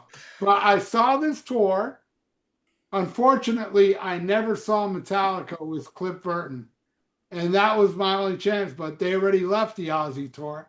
When the Aussie tour came to Florida, it was this album, this tour. They opened with New Regal. This is hands down my favorite Queensryche album. You know what? You know what's really weird? A lot of people think Queensryche sucked after this. A lot of people hate Mindcrime, Yeah, which yeah. which is kind of Right. mind blowing to me because I think Mindcrime is an amazing album, but I do think this one's better. London, one of the greatest Queensryche songs ever that nobody talks about. Of course, Walk in the Shadow, I Dream and The Whisper. The game Oh my vampire gosh. look on the back. Yeah, and that's one They had thing. a very unique image during this Even period. even back then, I thought it was stupid. I go, what the fuck is this shit? Like if you You know look, what they look? They look like they're Gay tied in with the vampires. villains from Superman 3 or something. it's horrible. It's a stupid ass. Oh my It's god! like, Yeah, Twilight remember when rejects. Zod was in Queensryche? yeah. Well, I mean, they were said. I saw an interview once where they said the record company wanted them to kind of up the image. They didn't really want to go glam, and they don't really look glam. It's just it's almost They futuristic they looking. sound like It's they sound like Depeche. They look like Depeche Mode or Cure or something like that. But here's the yeah, unique thing. Yeah. new Right there, romantic. got Ryan Field. Seriously, is that Polly Walnuts from fucking? It is from The Sopranos. It is, That man. is, man. Jeff Tate had a DeWalt drill for a hairdo. I mean, talk about a pompadour, man. Good Lord. Brian Setzer was envious of Jeff Tate's hair, you know? I mean, they look ridiculous. Even back then, I thought, man, that look is not good. They didn't like it either. They ditched it really quick. No, And that was I gotta say, when this record first came out, the first single they released was that "Gonna Get Close to You." Now, it was some Canadian artist, has a strange name. Dabello. Yeah. Have you ever seen the music video about DeBello? It's I've seen, just yes. like the It's Queen. just It's almost almost the same like thing, Queensryche yeah. completely Yeah. copied the video and That's everything. what, Well, that was the first single, and I did not like that at all. I was like, all right, this is gonna suck. So I didn't buy the record. I had no interest. I saw the picture. I saw this in Circus when they look like this, and I'm like, I don't know. They've gone to fucking hell or something because I really liked the Warning, and the EP. So I didn't get it, and it was probably 6 months later or something. I was somewhere, somebody in somebody's car, and they played "Walk in the Shadows." I was like, "What is this, Queensryche?" And they're like, "Yeah, it's that newest Queensryche record." And it's like, "Oh yeah, this is cool," And so I ended up getting it, and I liked certain songs on it at the time, but I was into a lot of other stuff. And years later, now I didn't get into Mindcrime when it first came out. I kind of wrote it off. It just was not a big a thing for me. But when I saw them open for Metallica and they were doing Mindcrime, that's when I went out and got it, and I got into it, and I actually went back and got into this a lot more because and it's become one of my favorite Queensryche records over time. I mean, it's like Ralph said. I mean, "Screaming in Digital" is a cool song. I mean, I love New Regal on here. I mean, "I Dream in Infrared's" cool. The Whisper is really cool. I mean, I can even deal with "Gonna Get Close to You" now. It's kind of grown on me over the years. I thought it showed this. This is a promo record I got that that they too. radio. That it's like interviews with the band, and it's somebody interviewing them about the recording of this album, and he talks about their history and stuff. Kind of cool. You got this, Wayne? Yeah, I found it in the yard sale. Yeah, Yeah, pretty cool. that's pretty Horrible cover, but yeah, so stupid. it's all. Yeah, I was looks like, what is that about? Yeah, Yeah. it's all. It looks like It's it's digital. all done in. It's all pixelated. It looks like an Atari game or something. The Queensryche Atari video game. Right there. It's when Hey, it's Journey had so- one. Why not Queensryche? I love this album. I'm a huge Queensryche fan. But I didn't start until Queensryche until Empire, so I came in late. But getting back to this album, this thing, I like every song. This is a perfect 10 album to me. And I even like Gonna Get Close to You. I think it's pretty cool. I didn't like it when I was younger, but as I went on in my age and got listened to other weird things, and that song just it's fine. It doesn't bother me at all anymore. But I Dream in Infrared is probably my favorite song off of this album. It's just great. And what's the other one you just mentioned? Screaming New and Digital. Rico. No, Screaming and Digital. That's Mhm. another one of my favorite songs. The whole album's just it sounds good too. It's like I remember drum sound. I love great the fade drum out for the sound. ending. Yeah, yeah. I don't Good like drum sound. I don't like Chemical Youth that much. The rest I love. I could deal with it. It's good. I don't mind it. And I will remember. I think it's really cool too. And also how it. I don't know if it was like really intentional, but like the next album, and at the end of it, it goes, "I remember now." I don't know if that really had anything to do with this and that. I don't know. I don't know if they were kind of thinking that far ahead, but that's kind of cool to me, you know. What else on here? The Killing Words. I remember hearing that on the MTV Unplugged. I thought that Unplugged, was yeah. really good. Yeah. And Walk in the Shadows. I mean, like I said, every song on this album is awesome. And I have that version that you just showed up, but not on record. I have it on cassette, with that stone background or whatever. And I had the CD not too long ago, but I sold it. I'm like, I don't need like 8,000 versions of this album. So. MTV Unplugged. They did. I will remember. Yeah, got the CD Yeah, of yeah, that. yeah. Yep, I got that too. Are you in my room? I might be. I walked over there and took it off the shelf and came back. Son of a! Is that why I'm missing half of my stuff? Because it's you. You have all my things. I'm reaching in. Who else? Heather? Yes. All right, go. Hurry up. Oh my god! Oh my god! God damn! Yeah. No, this one I have to confess was I've been like a very late bloomer to Queensryche. Of course, I grew up hearing them, but I don't remember hearing them until like Mind Crime and especially Empire, which I liked all right. I've always loved Jeff Tate's voice. I think he's got an incredible voice. But it took a really long time for them to really click with me, and it wasn't until hearing like the EP and the Warning where I was like, whoa, okay, now this is what I'm talking about. Those just hit me like yeah, this is great. This is a great band. And listening to this album, I was like, why has it taken me so long? This is a solid album. There's some great Noia Rigo that you mentioned, Tony. That one absolutely whammied me. I was like, what a lush, epic, big song. It's still heavy, but it's got just like moments of just kind of almost like prog rock beauty to it. Just like such a really wonderfully constructed song. I was familiar with Walk in the Shadows, which that song actually it was way better than I remembered it. I remember liking it okay, but listening to it like recently, I was like, oh, this is great. This is a really great song. The Dabello cover, I heard her original first, and I like Queensryche's version of it, but there's parts in it that almost sound kind of sunny a little bit, like that almost sound like a little more commercial, where her version, she sounds, I mean, unhinged, like beautifully unhinged, but like it's like unhinged, like she's got a hatchet with your dick's name on it, unhinged, like she is she is in it to win it. And and I love her for it. And you know, where I feel like the Queensryche version's lacking some of that 100% commitment to being a red flag stalker, but it's good. I think it's good. Surgical Strike really stood out to me. I thought that was just I love the heaviness of that. Yeah, great one. Oh, so good. London, Ralph, you mentioned that one. My favorite. Oh my god. There's a lyric I actually wrote down because I was like, this is such a badass line.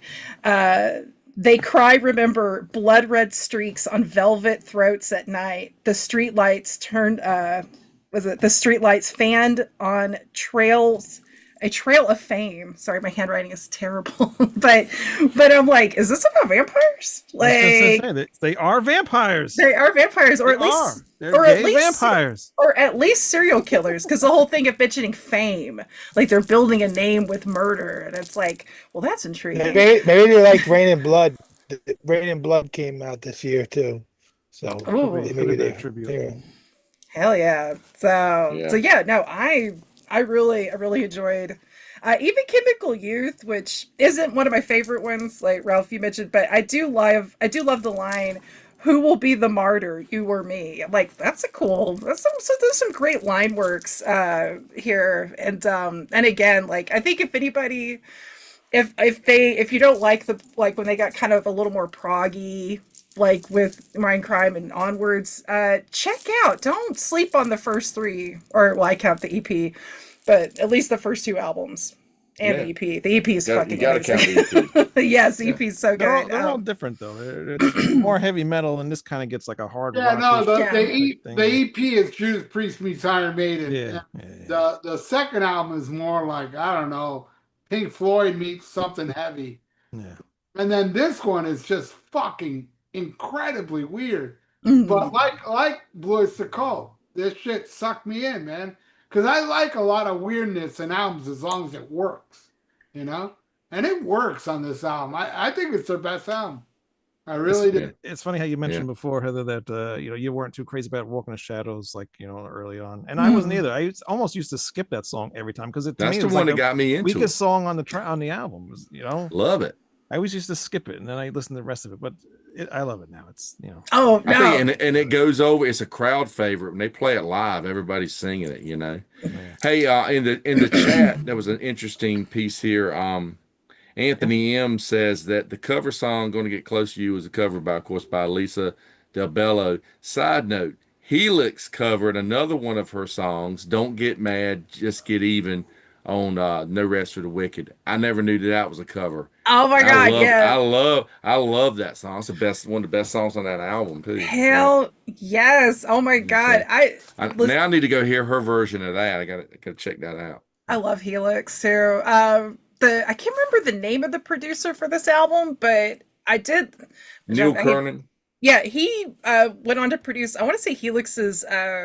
Is it Wild in the Streets? It's a cover with like Maybe. the red brick. Yeah. Yeah. So He yeah. was hot there for a while. A lot of people were using him. Yeah. I met Neil Kernan. Neil Kernan produced an album of a local band down here, an amazing proggy band down here called Agora. I don't know if any of you ever heard of them, but they're amazing. They're female vocals. But Mhm. Neil Kernan produced their album, and yeah, and I got to meet him. It was a nice guy. Killer. That's awesome. Did he work on Queen too? Am I misremembering this? Oh, I don't know. That would have been Not sure cool. about that. Yeah. I know he worked on Under Lock and Key from Docking. I know he did that one. Mm. Hmm. That's so. Yeah. Also, fun fact about Lisa DeBello: the album that she made that "Gonna Get Close to You" came off of, she co-produced that with Mick Ronson. Which, for any David Wow. Bowie Oh fans, wow! yeah, I love Mick Nice. Ronson, and Oh yeah, I think I'm a he's huge underrated as hell. I'm like, why don't more people need to mention Mick in You know, general? Mick Ronson was a huge influence on Randy Rhoads. Look at I, Randy. Look at yeah. Mick Ronson. Randy looks like Mick Ronson, but I'm just Totally. saying, not only the look, he was very influenced by his guitar playing. He was Randy Rhoads was very much into Bowie and Alice Cooper and Leslie West. He had a thing for those guitar players. Oh, yeah, those are all monsters. Just titans. But yeah, no, and I guess she did that album because Mick Ronson had seen her. Like she was like, I guess at a point in her career where she was kind of burned out. She'd been pushed like in this pop direction at a young age, and like even did an album with David Foster and all that, and it just wasn't her. And Mick Ronson, I guess, saw like her on Canadian TV and was like, "Who is this girl?" and reached out to her, and obviously they got along, and he really like encouraged her to like do this rock album, which I think is so cool. Very cool. Mm. Very awesome. All right, we all talk about Ralphus. You No, didn't you talk keep about missing it. Ralphus tonight. I don't know what's going on. Yeah, no, I'm glad I'm going last because I'm the one that's gonna shit on this fucking album. Hey, if So, you don't like it, you don't like it. so I gotta say, fucking, the EP comes out. I'm a huge fan of the EP. I think it's incredible. I have it on vinyl. I get the warning on vinyl, and I go to see Queensryche open up for Kiss on Animalized tour. It's one of the very first shows I ever go to. I'm like 14 years Wow. old. That's like 1984, right? Yeah. Animalized like 84. So I see 84, 85. Queensryche on that tour, and I have to this day I have a warning, an actual tour shirt from that show. It looks like it fit a little fucking baby. It's so tiny, and but it was a 3/4 sleeve, and I cut the sleeves off. I wore it for years and stuff, but I remember it like somebody said something that kind of reminded me of something. Is I remember a friend like seeing me and telling me how Rage of Order had come out, and he was like all excited about it. And he like it was somebody that I didn't really talk to much, but he seen me wearing that warning shirt all the time, and he was like Queensryche, and I was just like so not into it because I was 86. I'm fucking Rain and Blood Slayer. I see the way they look. And you guys were talking about the look. Oh my God. To me, that was fucking you could have been Striper or fucking whatever. It was just like a Poison. stupidest. It was the stupidest fucking look. And I listened to it yesterday, and then I listened to it again today. I probably listened to it once in my life because I think a friend of mine burned a copy of it on CD from back in the day, burning me everything that I didn't have. And I always listen to everything at least once. I give everything a try, and I just put it away and never fucking listened to it again. And then I listened to it yesterday, and I was just like, I couldn't wait till it got over with because it was so fucking lame. It was um, like Surgical Strike was the one song that sounded like a metal song. But I gotta say, the fucking production sounds great. I thought the guitars were fucking great. I thought his fucking singing was awesome. Jeff is one of the great singers, man. He reminded me of Bruce Dickinson at times, but even like sharper, kind of. And there's things I can hear that I like about it, but altogether, like the songs just don't fucking grab me. Walk in the Shadows is what I would expect it as a follow up towards After the Warning, and that kind of was okay. But then, like, man, Screaming in Digital was like kind of all right, but besides that, I fucking couldn't stand this album. I didn't. It has like a I don't know. I just All right, there's you're nothing. done. The You're done. songs just Enough. don't grab me. Hey, The hey, songs just don't grab me at Just all. stop. And Just I know stop. at the no, no, time, hey, and wait, wait. Hey, some of the let stuff me that just I No, did, stop him some of the, now. Wayne, Stop him. Wayne, all right, Wayne, all right. Wayne, you stop. Let Ralphus continue coming out of the closet. Well, some of the stuff like I could go back to and then go, oh, now I get it or whatever. But like to me, the songs just aren't there for this. And I think it sounds great as production wise. I think the guitars are amazing at times. I think his vocals are amazing at times. But there's not one song on this. When I listened to it the first time, I was like, oh, great, this one last song. Like I couldn't wait till it ended. And then I said, all right, I got the time today. I fucking put it on again. And just letting it play in the background, it wasn't as bad because I wasn't like surgically like listening to it. And it kind of just was like, all right. But overall, I think this album sucks.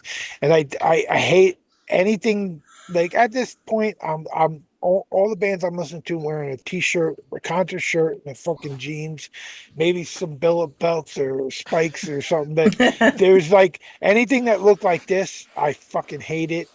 And some of the stuff I go back to, and I'm glad I got to go back and listen to it twice, and just like I mean, like there's things that are okay about it and stuff. But I would never go back to this. What if I you would didn't never see listen the to it image again. though of the band? You just only saw the album cover. What Yo, do you think of I the album seen these cover? guys like 5 times at least If you didn't throughout the see years. them, I seen them in Long Island in your fucking hometown with don't ever come here it again. was Queensryche, Alice Cooper, and Heaven and Hell.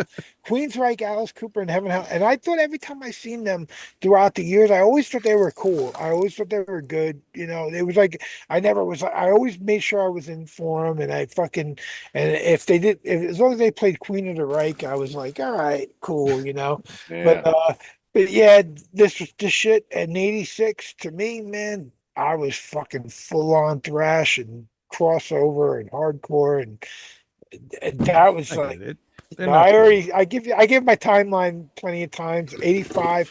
I always said 84 was the timeline where I was done because 1984 Van Halen, but then I realized Theater of Pain came out in 85.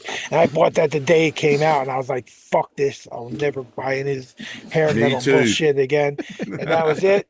And but you know what? It's just not for me, but Take a breath, will you? it's good that you all love it. Hey, oh, never mind.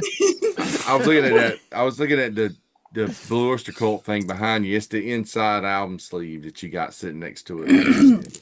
I Thought it seen was Ralph a pull it out, and I was like, "Oh yeah, I should hang that up there." I saw But, Ralph pull yeah. it out too. Oh, you're Yeah. talking about the record. yeah, I was talking about the thing he pulled out. Hey Ralph, I think we're gonna, if we got time, we're gonna show some new stuff that we've picked up lately. Anybody get anything new lately? Yeah, if you want to go first, I got only two things to show. I got a few things. I got this new Split album. It's from Oh, you got Mystic yours. All right. Storm and Savage Master. Oh, Savage cool. Master, of course, a U.S. Traditional heavy metal band. Mystic Storm are actually from St. Petersburg, Russia. So you get three songs from each band, it's on Shadow Kingdom Records. Really cool. I love Savage Master. I'm gonna get anything those guys put out. Um, I got I got a book in the other day. This is Tim Derling's new book about April wine, and it's on record. It's actually just goes through every album that they put out. What are you So doing to that it's full dog? detail. Actually, I Yeah, I contributed a thought for couple of sure that was reviews. my dog. It's like, I'm I'm about to sorry. mute myself. I was like, oh my god. He's a huge April Wine fan. My apologies. Awesome. I thought she was. I thought she was getting choked up and laughing. It was a dog. Okay. No, no. That book sounds But actually yeah, legit cool. Like, I contributed a couple lines and a couple of the reviews in here. That was That's cool. that's getting awesome. into them a That's lot so lately. cool. That's so And cool, Tony. I got a few Hey. CDs here. I got the Power Rage CD of the John Reiki from Exciter that we interviewed. That's This is awesome. That's so cool. and All right, how is it? you would dig this, man. I'm telling you. Listen, it sounds like it's speed metal, and the singer is the guy that was on Dark Command, Exciter, Jacques. He sounds like King Diamond at times, and then sometimes he sounds like a really aggressive, like almost death metal vocalist over speed metal. I think you would really like it, Count. You check Awesome. it I'm out. gonna check it out. I definitely want to check it out. And I got the Lex Legion, the King Diamond members, who have assembled Oh, I a haven't gotten that really yet. good album. And King Diamond still can't put an album out, but these guys put a And they really never good will. album out. And I got a couple of bootlegs here. I got this Scorpions in Trance from the 76 in Trance tour. ooh. Got an alternate shot of the album cover. I won't put it too close so you won't get monetized or anything. We're doing But the 3D. Like, yeah. And I got a Man of War bootleg called Rare Demos and Live Recordings. It's got a lot of just cool record live stuff and some demos. It's got the original Man of War demo of Battle Hymn and Shell Shock on it from I guess that's the one with Carl Kennedy on drums. So Cool. that's kind of cool. And that's it. Yeah. I gotta Oh, get I that was going to mixed show up. these too. This is kind of cool. This is a friend of mine brought me these at the record. I did a record show Sunday, and a friend of mine came out and he brought me these. This stuff is amazing. A friend of mine makes these Blu-rays, and he gets the best. It's all Kiss. Oh my God, Kiss. And it's all that he finds the best versions of whatever he's looking for, and he puts stuff. Here's one from the Destroyer period. There is 5.5 hours of stuff on this. It's got the full shows from it's the this is Spirit of 76. I forgot exactly where it says it's at, but it's a couple of shows from the tour, all the Probably, stuff, probably promos, Anaheim. Anaheim. Yeah, Anaheim. Here's one on, I hadn't seen that. I hadn't watched that one yet. I watched this one the other night. This is Rock and Roll Over. It's got both Japanese shows on it. It's it's 8 hours worth of stuff on here. It's got the rehearsals for the Rock and Roll Over tour, like the footage where it's kind of distant or whatever. It's got the video promo videos. It's got the rehearsals for the videos. Really cool. Here's one from the Dynasty period. Got all kinds of stuff from the Dynasty Largo show. Tomorrow, of course, is on. This has got 6 hours worth of footage on this. Jesus Easter Christ. eggs, all kinds of stuff. He's got You Wanted the Best. This is a live 96, 97 from the reunion tour. This is 11 hours I was worth gonna of say it's stuff on probably this 10 one. hours. Yeah, and then the last one, the only one I've watched so far, like I said, I just got them last Sunday. I watched the Rock and Roll Over, but I 24-hour watched DVD. this one. This is the videos, 1974 to 2024. This is every Kiss promo video on here, all the Ace Frehley solo videos. It's got the Peter Criss video on here. It's got the Vinnie Vincent videos. It's got the Bruce Kulick Blackjack videos. Paul's Soul Station stuff is on here. Firestarter video from Gene. Soul Everything that Station. he didn't put the Black and Blue videos on here. I was kind of surprised being at Tommy Thayer or in the Badlands stuff. But yeah, Is it this is official? This is official stuff or no? No. no, Not this guy official? makes No. these, and Wow. I That's think a Ralph, ton of stuff. Michael. I think Michael Edwards. He makes a lot of. He does this stuff. Oh, hope He's Gene a Wow. big Simmons That's ain't Kiss crazy. watching. guy. And just makes some really, really, really cool stuff, man. That's Yeah, amazing. yeah. Hope I Gene mean, this Simmons ain't total watching. He's pro gonna when you put him in, and he's like I love it. said, he's got Easter eggs hidden in the main chapter page, and it's crazy, man. Just amazing. A lot of work. Yeah. All right, Wayne, what you? Plasmatics. Ooh.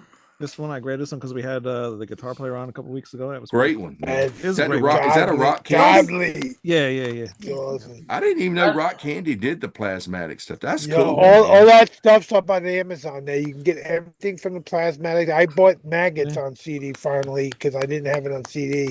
But Okay. it's all after that episode. He goes, "Yeah, it's all." You could even get that fucking rap album Wendy did right now. Wow. You But know, that's my wanna get favorite one. I got to get that one The on rap album? that one. That No, the Yeah, coup de the grace, rap that, album. that Yeah, one, that one's the really good. plasma. That, I got to get the Rock Wendy Candy and in the that. Superfly, the Wendy and the Superfly, fucking.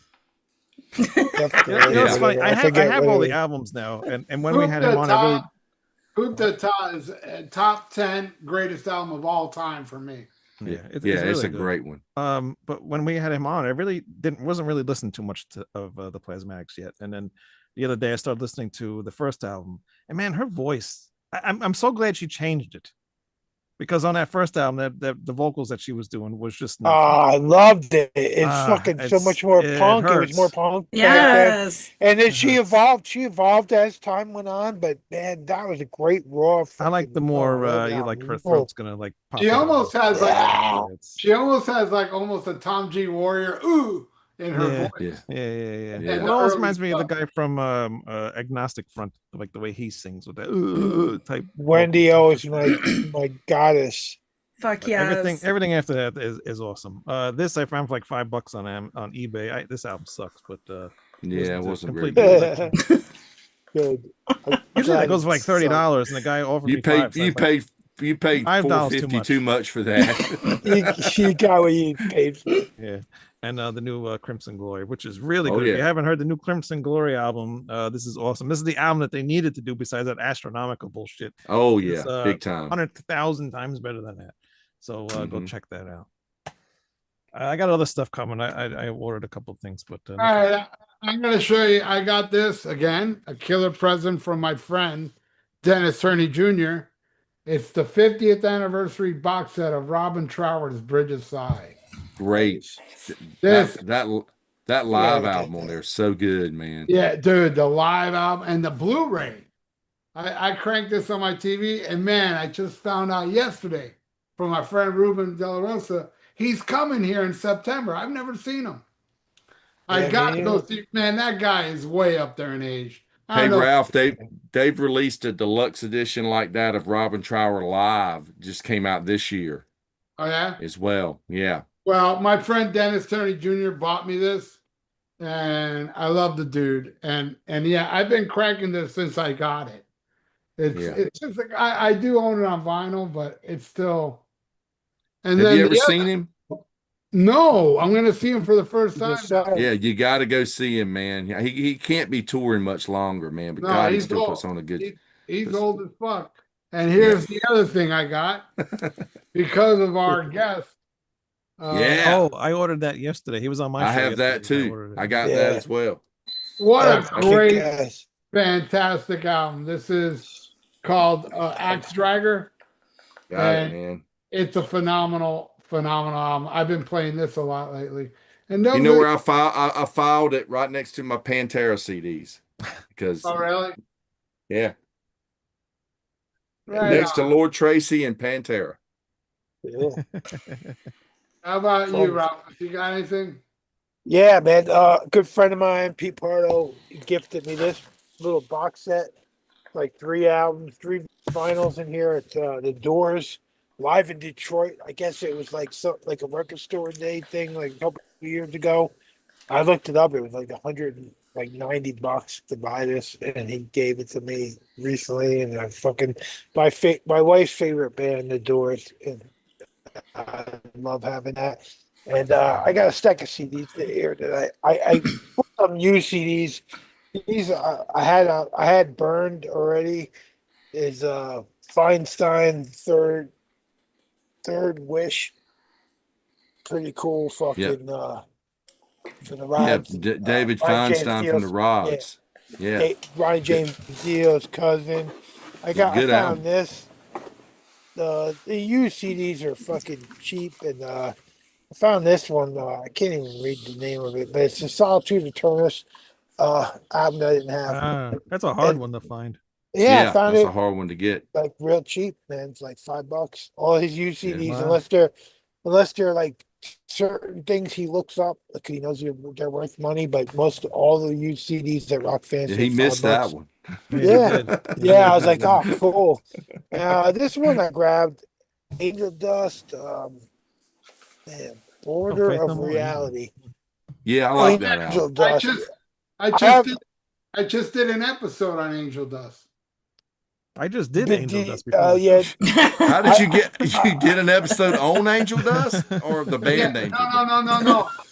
no, both. I did some Angel Dust and I talked about Angel. That's what I want to hear. yeah, Yeah, I did the Angel Dust back in the day, and I'll never forget it. It should be in like our crazy episode thing about concert things or whatever. I was gonna meet this girl that I was dating at the time, and I did Angel Dust. Oh man, I did Angel Dust once at Seaside Heights. I didn't know it was Angel Dust. It was in the joint, and we met these people. And I was on a vacation at the boardwalk, and we smoked it, and I just could tell it was something different about it. It was like in a joint with like weed, and my friends like hooked up with these girls, and I just like walked around, and I was never down in Seaside before, and I just got lost, and I walked all around. They found me like 3 hours later. I was standing. I shouldn't even go into that story, but another time I was gonna but you meet. I was did. waiting for my girlfriend at the time was in college, and they were like, "Yo, hey, take some hits on this Angel Dust joint," you know. And I took some hits. I hadn't seen her in like fucking months, and then like I was gonna see her, and then I was so fucking fucked up on Angel Dust. I felt like I was wearing lead, and like I couldn't move, I couldn't talk, and everybody was like starting conversations, and no one could finish them. They just like fizzle out to the. I don't know why I'm talking about that, but when she came to meet me, I had to lock myself in like a closet and wait till I could fucking speak again. It was horrible. But anyway, Angel Dust is bad, kids. Do not do Angel Dust. It's fucking bad. Yo, so this is something Fate's Warning, Spectre, no, Yeah. Spectre's Within Within. Yeah, that's Everybody awesome. my fucking favorite. rages on this album, and I did not have it. I didn't have it. I hear it all the time being brought up as like a Yeah, fucking legendary album, my but favorite. I didn't have it. And then this other band, I love this band, Oxygen Destroyer. Here's 2 CDs I recently got, and these guys, every song is about a different kaiju, a giant monster from the giant monster Excuse me. fucking shit. And I love giant monster stuff, Godzilla and Mothra and Gamma and They all that played shit. here not long So, ago. oh, I'd love to see them. I love this band. They're like death thrash, but every song it's like macabre. Every song's about a serial killer. Every song for them is like a giant monster. I fucking love it. Cool. Gangrene. I just got this You got back and gangrene. Oh, gacked. You Back and got gacked. gangrene. It's a fucking EP that I didn't have. I just bought tickets to see them in Albany. They're like a legendary drinking hardcore Boston band, and they Yeah. influenced so many bands. And fucking awesome, great drinking band. I've never seen them. Bucket list band for me, and I didn't even realize they were active again and they're playing. So I bought tickets right away. And this is I something used I I just used to have an think of as EP by them years ago that had a Budweiser album cover and it says older Budweiser. You've probably got yeah. it. Older Budweiser. And they had an album that was a retaliation against Van Hagar called I Ate One Before You. I got this shaped picture disc. Wow. It's a skateboard gangrene Budweiser gangrene 7. It's like a Nice. 7-inch, but it's a picture shaped picture disc. And Yeah. then I got this Iron Maiden thing. It's there's a lot of these things up there right now. It's like the radio fucking broadcast. oh yeah. Mm-hmm. It's all the stuff you found on vinyl forever, but now they're fucking putting it on CD. And this one's got like a Blake Bailey CD, a live show, and two Paul Diano shows. It's Those like things are 30 great. bucks. Yeah, you Yeah, get a 30 bunch of bucks. You can't. shows. Yeah, and you get like the stuff that you buy on vinyl and stuff. But It's a little expensive. oh, Yeah. this is something I haven't even listened to yet. It's a limited edition. Oh my God, Kiss 15 years on. And it says something about it being like a picture disc because it's like an Oh old, yeah, it's like I have that. It's an interview. and it's got, Yeah. I guess, a picture on the disc, so that makes it a picture disc kind of CD. Yeah. And Yeah, I have then, that. the only new thing I got is the new Jungle Rot, Cruel Face War. Jungle Rot, they've been around for a long time. They're fucking like death thrash, and they're one of those bands that they just pump out fucking heavy, good fucking slamming thrash and killer stuff. I love them. Jungle Rot, good band. That's Cool. Right it. on. Right on. Anything, Heather? You got anything? I do. I am not prepared as far as Oh, like yeah. actually showing, except What for is- one thing. Yeah, what have you been listening to? Well, I recently, and this has been like a grail item for me for a long time, and I finally got a physical copy, so I was very excited.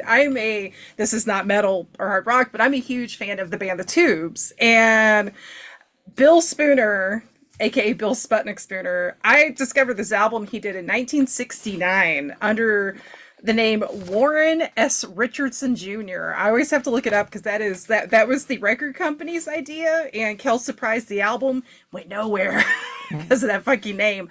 But the album itself is phenomenal. It's like it's bluesy, but not in a shitty like beer commercial rock kind of way. It's like it's heavy. It's just like got just sort of like a almost like a swampy vibe about it in parts, and it sounds nothing like the Tubes. It is just, it kicks ass. I love it. I finally have it on vinyl in the living room. I would have brought it with me. I knew that. And this is not music, but since we were talking about horror films earlier, I do have a Joe Pilato action figure from Day of the Dead. Captain Rhodes, That baby. fucking rules. That That's- fucking rules. Oh my God. Walmart, like, of all places. Oh, I gotta- Right? Yeah, I gotta get Walmart it. has like this horror section now. Some Walmarts, not all of them. Mhm. And, Yeah. they Every have a lot of really Walmart I cool go stuff. in is a horror section. I mean, We're not talking I about the have to go. Not the, bathrooms. or the okay? people. We're Yeah. talking about the actual action figures. So Joe Pilato, I got a quick story.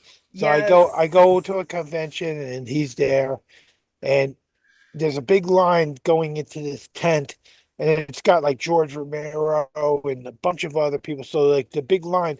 So he goes on the line and just starts like trying to entertain the line.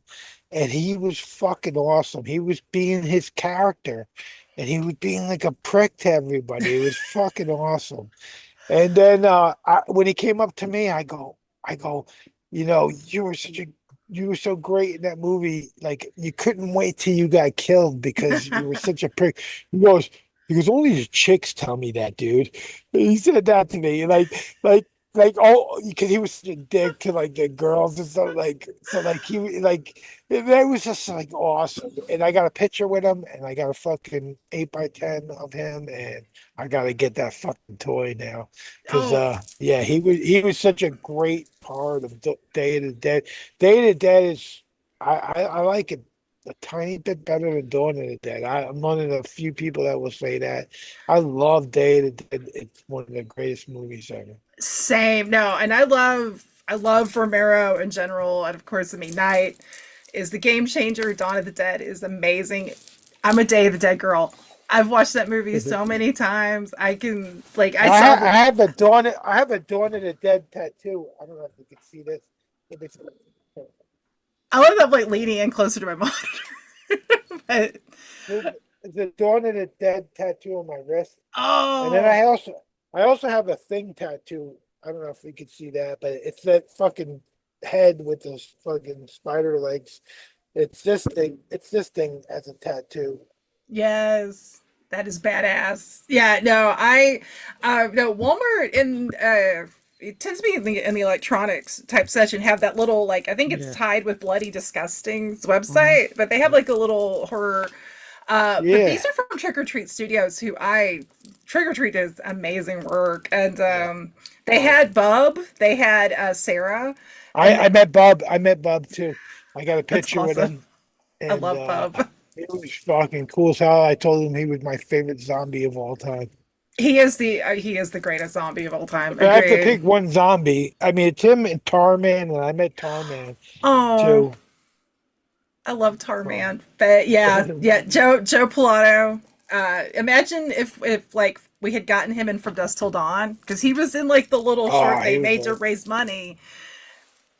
I oh, mean, we can dream. We yeah. could dream. But yeah, no, and I know there's and one last music thing. I'm going to or need to get that Entrance CD, Tony, that you had. I'm a huge mark for 70s Scorpions. Uli John Roth is a god to me.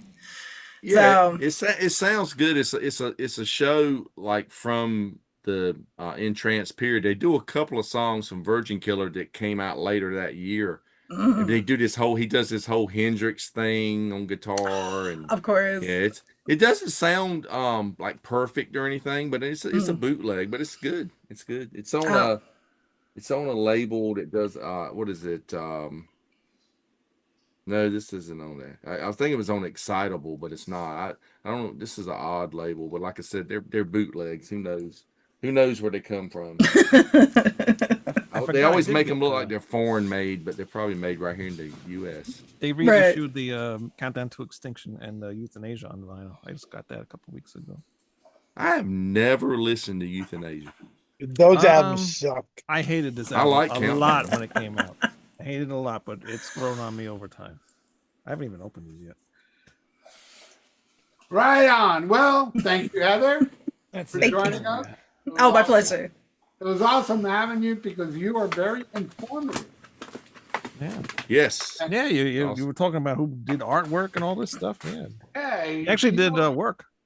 I, yeah, she Yeah, knows her stuff, man. I And try. You guys though, holy shit! Like I was like, I'm gonna have to go back and rewatch this when it's up because like some of the suggestions, like that Oxygen Destroyer, I am checking them out. Like holy shit! Yeah. I don't like the title of that band because I like oxygen. The title of the band is Oxygen Destroyer because that's the thing that kills Godzilla in the first Godzilla movie. They send in this Oxygen Destroyer and sucks his body apart, and he's only a E- skeleton at the end. That's the thing that kills Godzilla in the very first Well, movie. that's even more reason for me to hate it because I love Godzilla. Oh, All right, so hey, check out Wayne. Wayne's got a website, a YouTube channel called Rat Salad Reviews. Tony's got Tony Dio's Emporium. Heather's got Heather's Rain, right? Is it Yes. Yes. Rain? Heather's And, what? and Ralph has got Striper Sucks. Heather's Drain? Yeah, Yeah, Subscribe to all our channels. What did you say? Heather's Rain or Drain? Drake. D? Yeah, D. D. Rain. Yes. Let's see. All right, so there you go, subscribe everybody. That was a very cool episode, if I should say so myself, as we There you just are. rant and rave about everything, but we ended up fitting the B.O.C and the Queensryche at the same time. Mhm. So thank you, Heather, again. Thank you, Almost you. Humanoids, the three Almost Humanoids. People call you Three Stooges. I don't like that shit. I like to call you the three Almost Humanoids. I like that better. And everybody out there, thank you so much for watching. I totally appreciate it. And keep your ear on this channel, okay? Just press your ear on it. That's all I got to say. And hey, if you want to do the David Ellison while you're pressing your ear on the channel, feel free. So till next time, everybody, schmack 'em a gob.